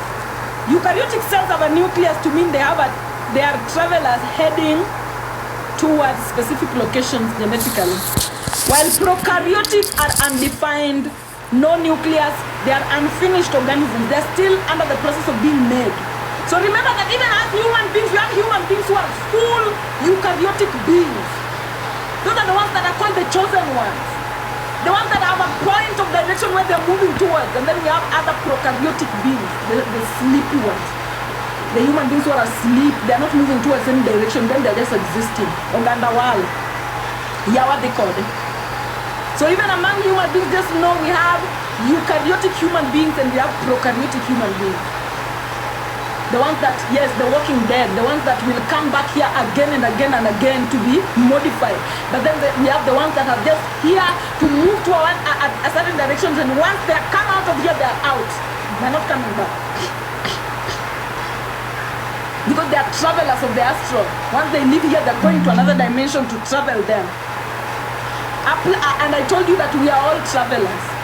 The entire planet is moving towards somewhere. So always know that.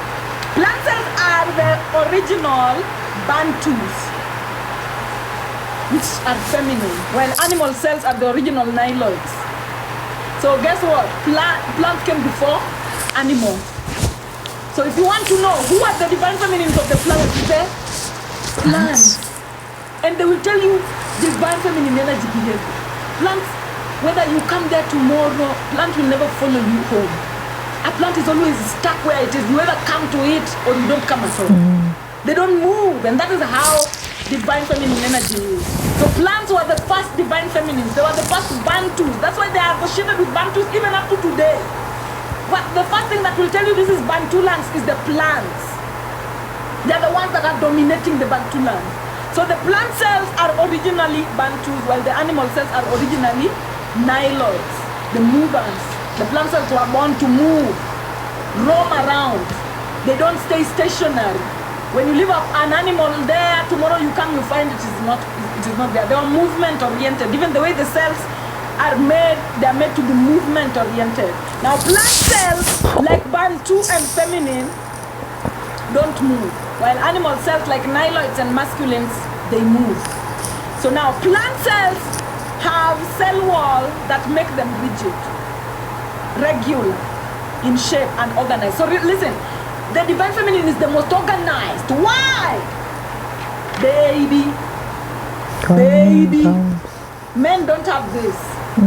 Men don't have this. And when I talk about men, when you look at it in the spiritual sense, Niloids don't have this. Bantu spirituality naturally have this. And that's why they are the custodians of the seed. So men don't have this, while women have this. And this is order. This is the one that creates harmony. This is the one that creates order. So now, plant cells are usually very rigid, very orderly because of the cell wall. They are regular in shape. They are shaped like the bricks ready to build a house. Very organized. And that is what the divine feminine energy is all about. When you look naturally, superficially, not specifically, but when you look just randomly at men naturally, and you look randomly at women naturally, women tend to be more organized than men. Women tend to have their houses more organized than men. Though there are some men who organize more than women, but naturally, and when you look at the majority, it is that divine feminine energy of the plants. So even the plants, they are meant to be very organized, very rigid, very regular in shape. While animals have no cell walls. Hence they are flexible, irregular in shape, and movement oriented. So even when you look at in the past, Niloids, they just used to move around. No permanent homes. Today they'll be here, tomorrow they'll be in another place, conquering. And what was the job of the Niloids? To go before and look for newer territories to come and occupy, for Bantu to come and occupy. So Niloids would go look for newer territories, and then they would come home and carry the Bantus like the ovans that they were, like the queens that they were, and go place them in a newer territory. If you want a story that follows that very accurately, is the Moana story. That, you know, talks about we know the way, the pathfinders. They find a new territory and then they bring the Bantus to come live there. But before they find a new territory, they're moving around. While Bantus, they stay stationary. They're the ones that preserve the seeds. They're the ones that make sure that structure is observed. They're the ones that are organized, even though in the way they arrange their homes, organized, to make sure that life goes on. Life in the Nilotic lands are survival based. You can die any day. But now life in the Bantu lands is safe and secure. That's how it was supposed to be. Right now it's nonsense. But that's how it was supposed to be. Organized, safe, secure, so much that there's no war, there's nothing. It is just feminine, peaceful. You know, vibes only. So that is what Bantu is all about. If you're a Bantu that is chaotic and disorganized, please leave. Tell your ancestors to take you back home, or just leave Bantu lands and go live in the Niloids. Because right now we are interchanging too. I am a Niloid, but I'll never go back to living among Niloids again. Never in my life. Bantu is where I will live forever. In fact, I'm even planning to get land for my own mother, for my entire lineage, to live among the Bantu lands, because I belong to Bantu lands. Right now, I belong to Bantu lands. It is the origin. The same way Abraham was going back home, is the same way Niloids, we are going back home. And guess where home is? Bantu. That's where we are going. Abraham was going back home, made it home. Do you know Abraham is the one that put its people to South Africa there? They made it home. They knew where home was. And they went back home. So as Nilots also, I would advise you as a Nilot, go back home. Go back home. Go just see home. And right now, even where I live right now, it's almost like our spirits keep calling each other. There's a lot of Luos here where I live. In this particular area where I live, Luos keep coming here. And it is happening. Chini ya maji, nobody's shouting about it, but a lot of Nilots are migrating, because guess what? A lot of us did not know. Like, for example, me, when I was in Kisumu growing up in the sun, I did not know how beautiful Bantu lands were until I went and saw with my eyes. I'll never leave. I'll never leave. And I hear that Bantus want to live here to go to be where they're living now. Them they're going, you live. Maybe we are interchanging. Go, bask in that sun. Go bask in those barren lands as we come into these fertile lands and appreciate it. Because you do not want to appreciate. Now, plant cells have cell walls that make them rigid, while animal cells have no cell walls that make them very flexible. Now, plant cells like women and Bantus are autotrophic. Plant cells like women and Bantus are autotrophic, meaning they have ability to create their own. They have ability to create their own food. They have ability to reproduce. They have ability to create life. Food is life. Food is energy. The same way Bantu lands have ability to just create food for itself. So they always say, they're always saying that Bantu, God's people are never poor. It's true. Bantus are never poor, and the poverty that they have, they put it on themselves because of capitalism, where people think money is where wealth is. Here in Bantu lands, when you plant something, it will grow. It will grow. I swear, you plant anything and you take care of it, it will grow. Imagine if you live in such a place, would you ever call yourself poor? A lot of Bantus, they don't know how Nilotic lands are. Go to Turkana. Turkana, even if you plant until you pray with your head turned upside down, it will never grow. Why? Because the land that is barren. It's almost like it is cursed. The sun is too much. Here in Bantu land, you plant anytime. You water it, it will grow. Yes, I'm saying here because I'm in Bantu lands. You just know I'm in Bantu lands, the best lands in the world, my God. Me, I live in the best place. In fact, I think the universe answered me, because before I moved into this place, I used to ask the universe, please, I want to live among the best places. There are people who live in the best places in the planet. So I asked the universe, I want to live among the best places in the planet. And right now where I live, me, I like it so much. I'm sure the people who live around here, who are born here, who've grown up here, they will disagree with me when I say that, because they don't know what I mean. But where I live, I love it more than anything else. It's the best topography. It is the best topography. Sometimes, anytime I feel terrible, I just get out and just see these lands, and I'm back to more. Hey, I live among the rich. Me, I live among the richest on the planet. And just because I'm talking about life, today I'm straying a lot from the topic, allow me. Now let me tell you something that happened when we went to France.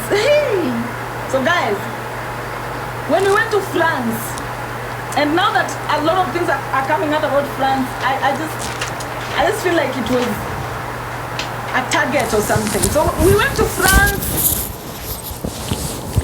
and the way we were organized to be in France, a lot of things happened. First of all, we landed in France, they started striking. So now, before we left to go to France, we were told, okay, this and this is what you're going to do, this and this and this is what you're going to do. I'm usually very organized, even in my finances. I organize my finances how I want my things to be. I organize it. So we get to France. The next thing, they are striking. They are all over the street. They are striking. We are being told now, France is now unsafe. France is now unsafe. We are moving all over the place. No taxi want to carry us, and the ones that want to carry us, they are charging thrice as much. Guess what? We are taken to the Eiffel Tower. Me, when I was at the Eiffel Tower, I did not want to be there. Something was just telling me, get the fuck out of here.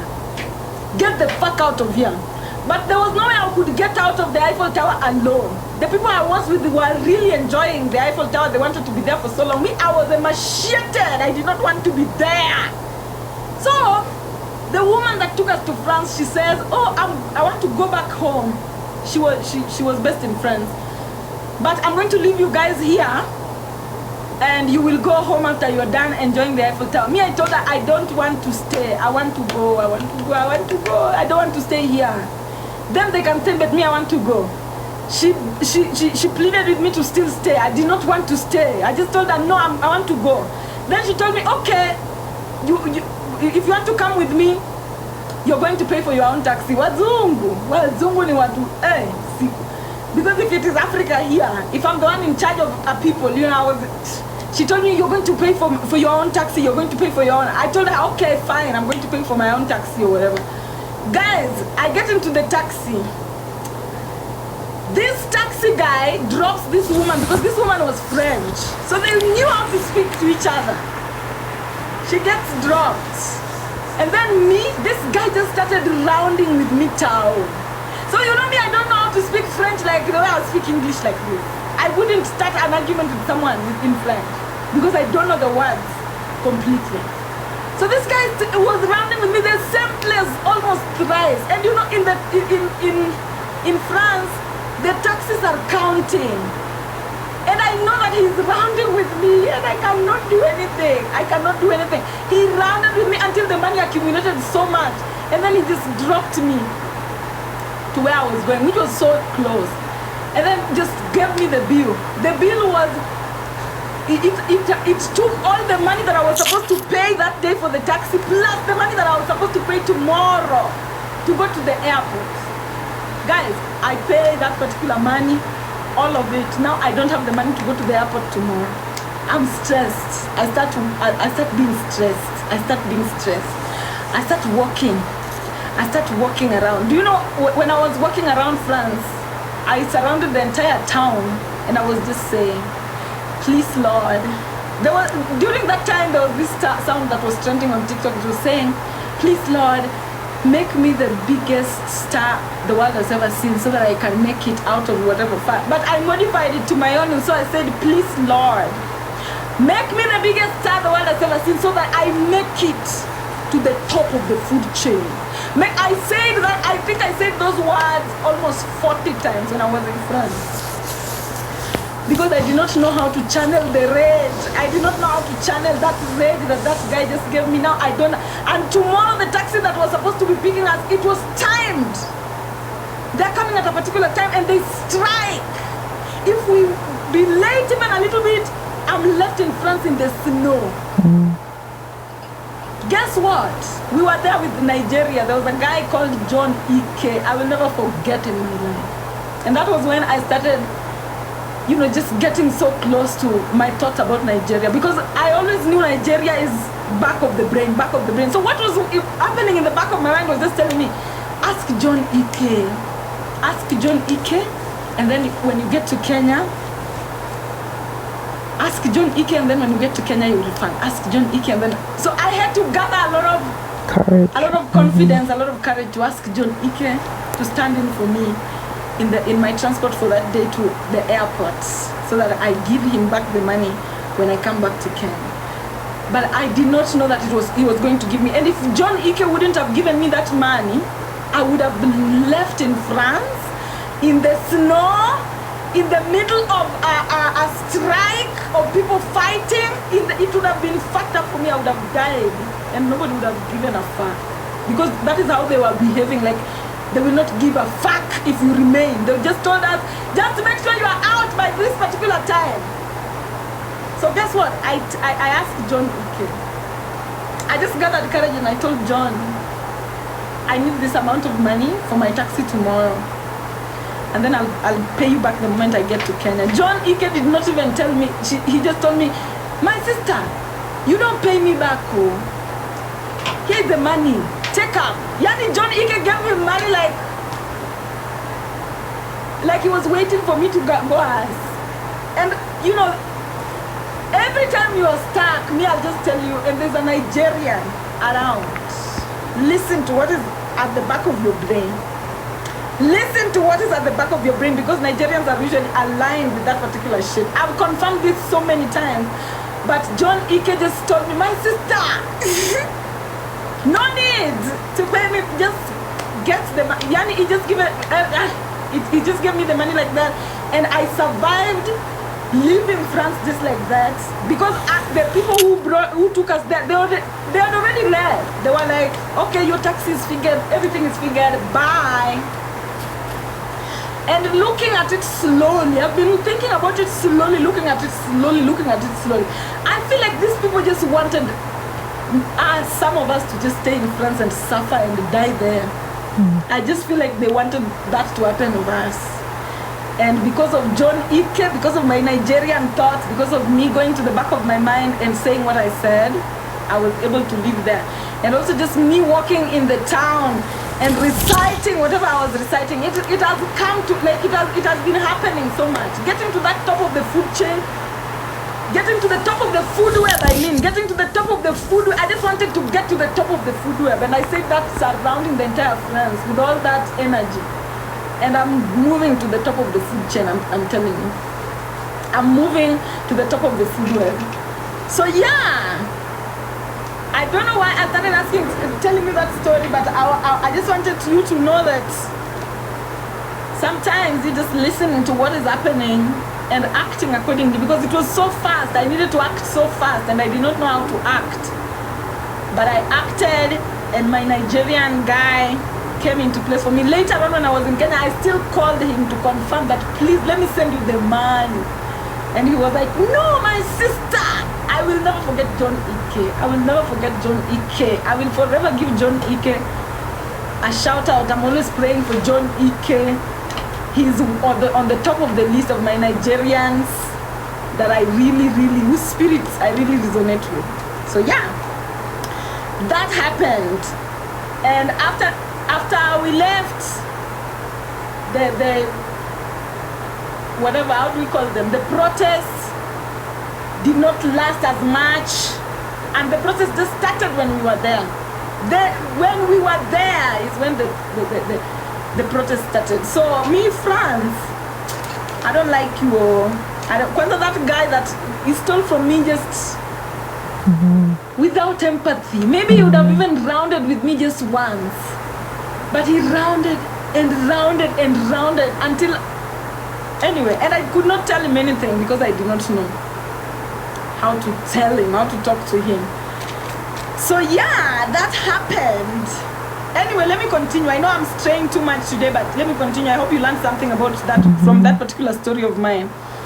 Because where I would have stayed in the how do you call it? In the snow. And I would have probably died in the snow without empathy. I hear they don't have so much empathy over there. Yeah, I'm sure they don't have so much empathy over there, so they would have left me in the cold to rot. Eukaryotic cells have nucleus to mean that they are travelers. Okay, Apple Melisha Peter. So let me continue. Plant cells are like Bantu. They have vacuoles, which are large and central. Oh, I was saying this. Plant cells like women and Bantus are autotrophic. So plant cells, they make their own food. They generate their own food. While animal cells like men and niloids are heterotrophic. They depend on others for food. Most nilotics, they depend on others for food. They depend on food to come from the highlands to feed them. So that is heterotrophic behavior, and it is the nilotic behavior. And it is the male behavior. Men are always depending on women for food. While women are Bantu, they make their own food, they are very autotrophic, and they have the ability to create. I think it is self-explanatory. Now, I'm looking for Nigeria. Why are you looking for a Nigerian? It's just at the back of your mind. Everything that you want at the back of your mind, Nigerians will always provide it. Nigerians, they go, those things that are at the back of the mind, they're the best with it. Sometimes when you go to the club and you're like, oh, I want a rich man, you'll meet a Nigerian there splashing money like this, just to tell you that, by the way, rich men exist. By the way, rich men exist. So Nigerians are always bringing what collective have at the back of the mind. Nigerians are always bringing it to life.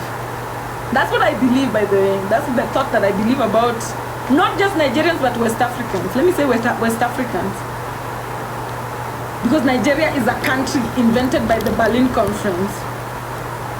So now, plant cells like Bantu have vacuole that is very large and central to signify unending nutrition. So when you look at a plant cell, I wish I had pictures here, but when you look at a plant cell, the vacuole is at the center. Vacuole is the food storer. It is the nutrient storer. So to show you that Bantus, plenty of food. That's how they were born to be anyway. Animal cells have tiny vacuoles scattered throughout the cells. They have food too, but it is tiny in small numbers and they're scattered everywhere. To mean you have to travel to get food as a niloid. Now, and you have to travel in water. You have to travel in water or in the jungle. Plant cells don't need lysosomes, which is waste remover. Nor do they need centrioles, which is the string that keeps or the chromosomes aligned. So the plant cells, they do not need that alignment of chromosomes or, a waste remover because they're naturally clean. Plant cells are naturally clean. They do no evil. And the evil that they're supposed to be taking, the niloids, make sure it doesn't come to them. So niloids are the law enforcers while the Bantus are the law makers. Niloids are the law enforcers while the Bantus are the law makers. So niloids, due to law enforcement, they accumulate dirt. When you are enforcing law, you are doing evil. You have to do evil to somebody that does to you evil in order to cancel it out. So niloids, because of that, they need lysosome to expel the waste, and they need centrioles because they move a lot. Niloids move a lot. So they need the centrioles to keep the chromosomes in place. That is the plant cells. Now, plant cells communicate through plasmodesmata, while animal cells communicate through gap junction. And this is a topic that we will get into deeper as we go. But for now, I just want you to have it at your mind. Plant cells communicate through plasmodesmata. What do you think that means? I want you to research it on your own before I tell you my own interpretation of it. And then animals, they communicate through gap junction. Research about gap junction and plasmodesmata if you are interested, and then come tell me what you think. Plasmodesmata, it is written just the way I'm pronouncing it. And then the gap junction, like gap junction. The similarities of the plant cells and the animal cells. They both have a point of control, and the ones that are being controlled, which means that they're both membrane bound organelles. They both have cytoplasm, which is where everything gets to sit. Both of them have cytoplasm where everything gets to sit. So as I'm telling you these similarities, think about similarities between Nilotes and Bantus because they are the same. They both have a semi-permeable membrane. What is a semi-permeable membrane? It's the aura, it's the energy field that separates an individual from their surrounding. And it is this aura that lets some energy in and some energies out. Some people, when they meet, empaths usually have a resting beach face. How you know somebody is an empath? Empaths look like narcissists from the outside. Empaths normally look like narcissists. When you look at them, they look like unapproachable, like don't talk to me, bitch, like whatever. But when you pass that barrier and you get in, you find that what they're protecting in there, that cell wall is protecting so much fragility and so much empathy. So now, most empaths, they have that particular aura that will tell you, fuck off, don't even talk to me if you're not supposed to be talking to them. Or it will be welcoming if you're supposed to be talking to them. So both of them, they have a nucleus. Meaning both they have a point of origin or a point of ancestry. And then both have a mitochondria, meaning they both have a power bank that converts external energy into self-propelsion, self-propeller. External energy is glucose and self-propeller is ATP. So mitochondria is always converting glucose to ATP, which is external energy into self-propelsion. Now, they both have rough and smooth endoplasmic reticulum. What are rough and smooth endoplasmic reticulum? These are the ones that produce and store building blocks. They're like the brick makers. You see, when you're building a house, you have to have things that are making the bricks for you. So those are the endoplasmic reticulum. Both have Golgi apparatus to modify the building blocks. So after the smooth endoplasmic reticulum, after the endoplasmic reticulum makes the building blocks, then the Golgi apparatus can modify them. For example, when a building block is too big to fit somewhere, when the cornerstone can't fit, then the Golgi apparatus, they modify the building blocks accordingly in order for them to fit where they're supposed to fit when building the body. And then we have the peroxisomes, which are there to metabolize waste, and both of them have it. So these are what build a body. A body is a literal body, a living body, a body of a living creature that is a eukaryotic. It's built by, it has a natural way of metabolizing waste, meaning it is self-cleaning, a natural way of building blocks, of modifying the building blocks, a natural way of storing the building blocks. The body has a natural way of power bank that powers it, the mitochondria. The body has a natural way of acquiring information from its ancestry. The body has a natural way of shielding itself from its external energies. The body has a natural way of, having a place where everything sits, a natural space where everything sits. So now, what is the function of the command center of a cell? The command center of a cell, which is the authenticity of the body. What is the function of your authenticity? Storage and protection of genetic material. Your authenticity stores and protects your genetic material, which is your chi. Your genetic material is your chromosomes, your chi. So your chi is stored in your authenticity. Now, your chi is also, your authenticity also controls how that chi is expressed. It stores the chai, and it controls how that chai gets to be expressed. It shows your authenticity, controls how you behave, your body movement, how your body gets to behave. That is, you don't choose. People don't choose. When you see me, my body behaving a certain way, don't think that I'm choosing my body to behave like that. It would be so fake. But my body behaves the way it does because of my authenticity. It is my authenticity that decides that when I'm saying this, I'm doing this. Sometimes I do it in awareness, sometimes I do it out of awareness. Now, your authenticity is the one that initiates reproduction. It is the one that initiates how you meet other people. Whether those other people get to enter into your body or not. It is your authenticity that initiates reproduction. Now, it is your authenticity that organizes and coordinates the formation of your building blocks. It is your authenticity that sends information to the Golgi apparatus, to the endoplasmic reticulum that, hey, please, we need a brick here that looks like this. We need a square brick here. We need a circular brick here. All of that, it is your authenticity that engages in that particular communication so that the body is modified the way it is supposed to be, and so that the body grows the way it is supposed to be. So your authenticity is the one that regulates your growth and your multiplications. How tall you grow, how short you grow, all of that is determined by your own authenticity. How you win, what you achieve, what you fail in, all of that is determined by your authenticity. Now, what a root hair is to the root of the plant. When you look at the shape of a root hair cell, I wish I had a shape here, but I don't. When you look at the shape of a root hair cell, it is the same shape. It almost resembles the shape of a hair growing out of a skin.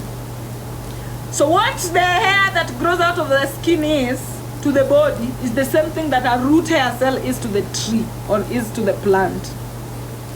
The root hair cells absorbs nutrients, it walks around, it acts as a stimuli or whatever, it looks for emotions or whatever. So that is the same thing that the hairs in our bodies, they do. So kindly, if you want to know the function of your hair, just read the functions of the root hair cells. They are also called hair, but they are hairs of the root. So just the same way your head, the same way the head has hairs growing out of it, is the same way the roots also have root hair cells that are growing from them. Up to that point, are we together, guys? Even though I strayed, did you still catch the topic? Yeah, you shouldn't be. You should be trimming. Just be an organized woman. Be authentic. Women, I don't know whether it's just me, but when you shave your vagina bald, hey, when they're growing back, there's pain. Especially now when they're growing back and they're the shape of the needle. There's pain in your vagina. When those hairs are growing back like that, I cannot stand that. I cannot stand that. And that is the reason why I will never shave my vagina blind like that. I just trim it a little bit. I cannot stand that pain. I've tried it. I cannot understand it. So I will never, I made a pact with myself to never shave my vagina to a point where I have to deal with that particular short hairs that are itchy as fuck. I trim my shit, man. I just trim my shit until hair remains that is not itchy. After that, I'm gone. Like me right now, I have zero tolerance to pain on my authenticity. Anything that is painful to my authenticity, I will not do it. I will not. I cannot spend 3 days, 4 days, 5 days sometimes, just, being uncomfortable in this vagina of mine. No. I just trim it a little bit. When I trim it a little bit, we are just fine. No, I don't need to deal with that shit. So shave, but shave responsibly. And don't go against your authenticity at the end of the day. If you feel like shaving all of it like that is very authentic to you, there's no discomfort that comes, then fine, do you. When it comes to somebody's asking leg hair, as Africans, we don't know about shaving any other part of the body other than the ones that people are normal shaving. Like here in Africa, we don't have hair that grow that we need to get out of the skin. So I don't know about shaving the leg. In fact, the first time I had somebody saying shave your leg, I'm like, that's a thing? People shave their legs? Yeah. Not a thing to us in Africa here. We don't know about that. Somebody else saying coconut. Oh, hakuna. Giano, hakuna. I've tried everything. But still when you shave, the moment those hairs are growing, they become so tough. Now there's a push and pull between you and the skin. Maybe some of you have, sometimes I think that maybe black people, we have kinky hair. That is the reason why it's that itchy. If you guys, you have, I don't know whether, the hair in your head, because I see, white people, your hair in your head is like fur. So maybe it's that fur that you have in your vagina. If it is that, then go ahead and shave everything. As we have king 4C hair. The same way my hair has 4C hair is the same way my vagina has 4C hair. I cannot deal with it. Somebody saying armpit. Some of us, we don't have hairs that grow on the armpit, thank God. So you just do you, man. As long as you're comfortable, because when you're comfortable, your soul tribe will be comfortable. Somebody like me, I was born in a lineage where my mother did not have armpit hair. I ended up also not having armpit hair. And some people they don't, and some people they do. So that's what it is.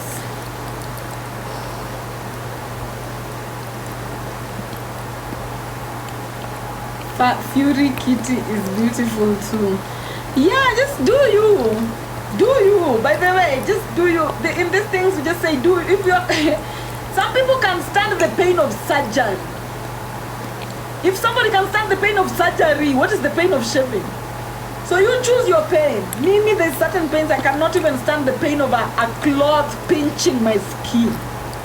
I cannot even stand the pain of a cloth pinching through my skin like this, holding me too tight. I cannot stand. If it is painful, I'm not doing it. When I was young and growing in poverty, I used to. But right now, I'm a baby girl. I am mothering myself afresh. Anything that we don't feel, we don't force. Even doing my hair when it is too painful, I will not. I won't sit with it for so long. I will not sit with it. I will get it out immediately. That's where I am with myself. Baby girl treatment only. I'm not carrying any pain for anybody. Never. Hi. As long as it is painful to me, I'm not doing it. Hello. Yeah, even shoes. Guys, I don't wear shoes that... I've put the heels. Heels, I will wear heels only if it is a ritualistic experience. An experience where now I have to show up camouflaged. And that is the same with me and perfumes. If I have an event where I have to show up camouflaged, I will show up camouflaged. But normally, my God, look at my shoes here. What? We don't do heels here.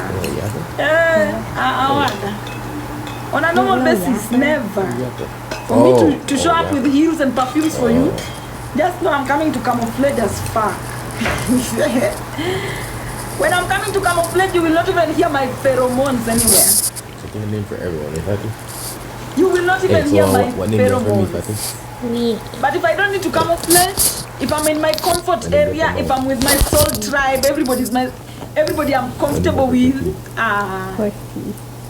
tutakaa venye tunataka. Yeah, mimi staki. When I tell you the type of shoes, I'm investing on shoes that are hakuna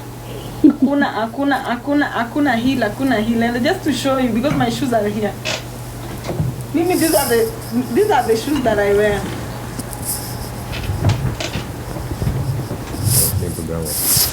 Siam. I do not wear.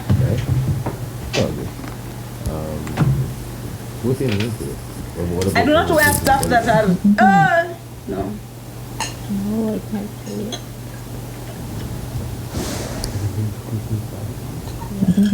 Thank you.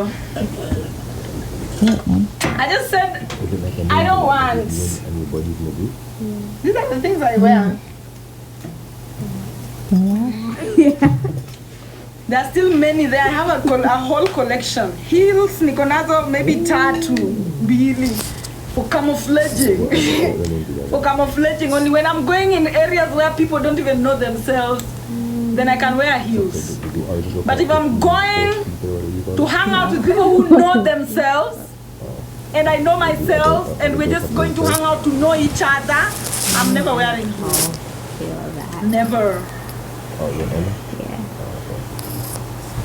So guys, I only wear shoes Another one is bulldozing. that I can. Yeah, Mimi, comfort. Black women, comfort is key. Comfort is key. Don't wear clothes that are not letting your 12 houses be comfortably. It can fuck you up even during an interview. It can mess you up even at work. For example, me, I teach here. If I start coming here with clothes that I cannot even sit properly on, it will affect the way I'm even teaching. I'm telling you. So just be comfortable. Always prioritize fashion, but comfortable fashion. Video and everything. Yeah. Totally flew out of his hand. Yeah, fashion but comfortable fashion. Let's go back. Let's get away from this nonsense of wearing a shoe that is lifting your Achilles heel. Lifting your Achilles heel karibu unaanguka binguni. Nilikuwa navaa lakini nimewacha. Some people will ask me, but you used to wear? Yes! But I grow every day and I change every day. If you want to hold, you know, sometimes, let me tell you guys, sometimes I contradict myself. But then, I'm telling you, the version of me that was speaking yesterday is not the version of me today. Me, you can never hold me against me. If I said something yesterday or I did something yesterday and today I'm saying I'm doing this, that the one I'm saying today is the one I'm doing. If you want to hold that version of me accountable, then you are going to have to time travel to them. You know, because some people, they're always like, oh, but you already were. Go hold that version of me. You know, if it did it in 2023, astral travel into 2023 and have a conversation with them if you can't have a conversation with me. Because now it's me that is telling you I no longer do that. But if you don't want to listen to me, you can time travel into 2021 and have a conversation with that version of me. But you cannot have a conversation with the version of me now, wanting me to pose as the version of me that I already left behind. So always update, guys. Updating is normal. Don't be afraid to contradict yourself, because that's how you move out of cycles.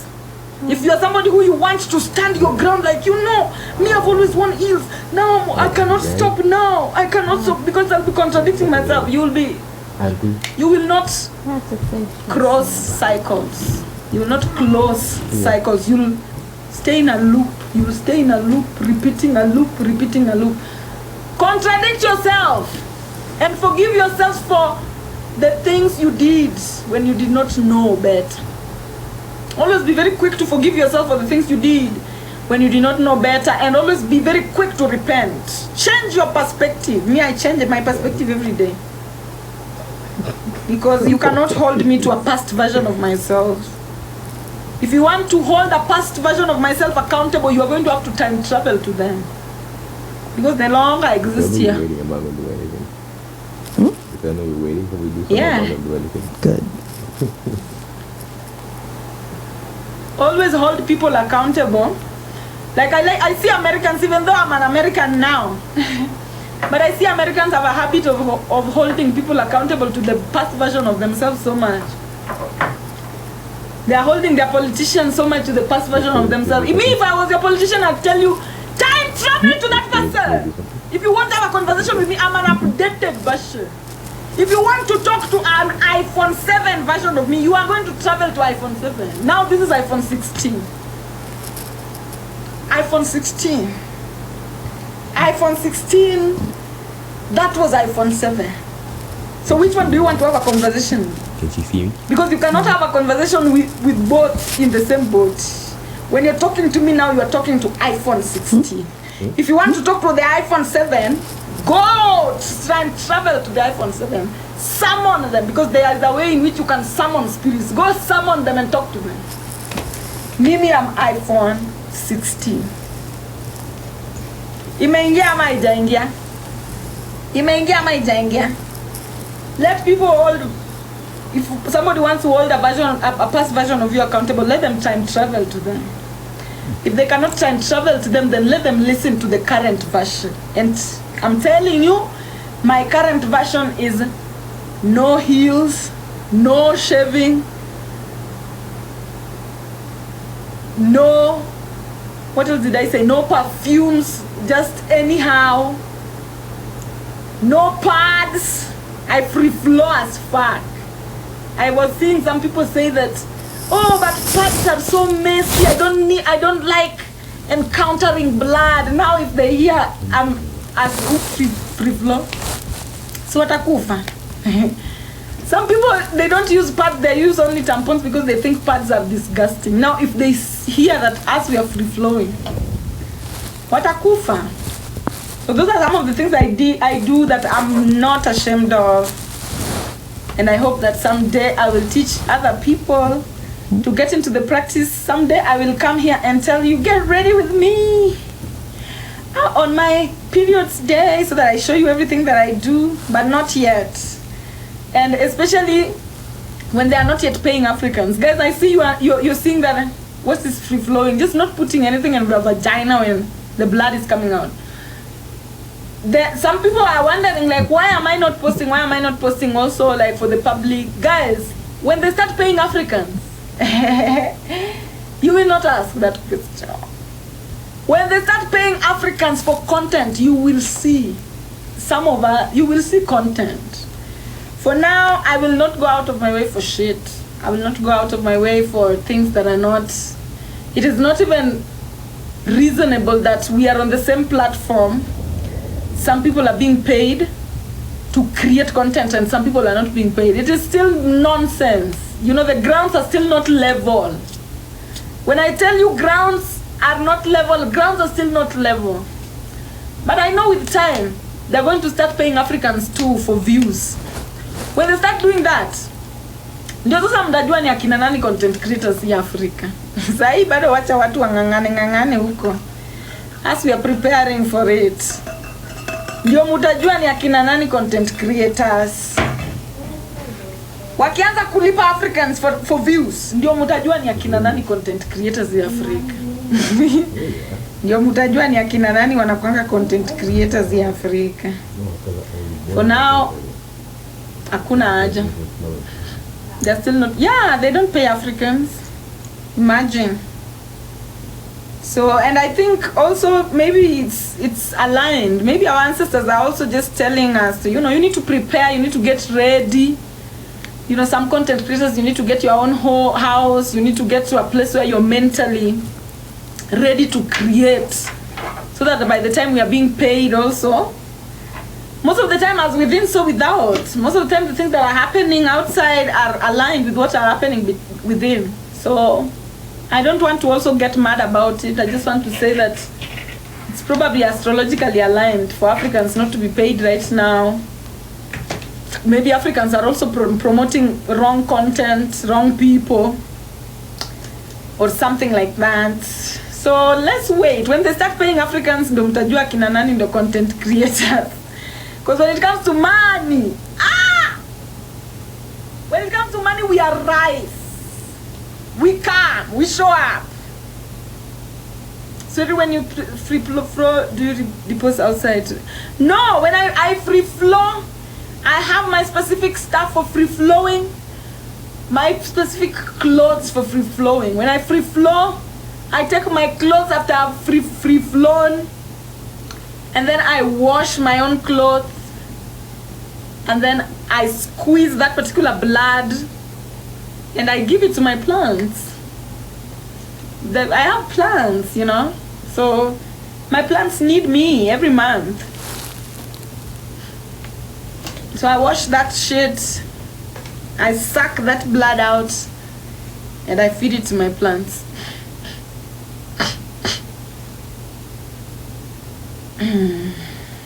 You're so good. Thank you.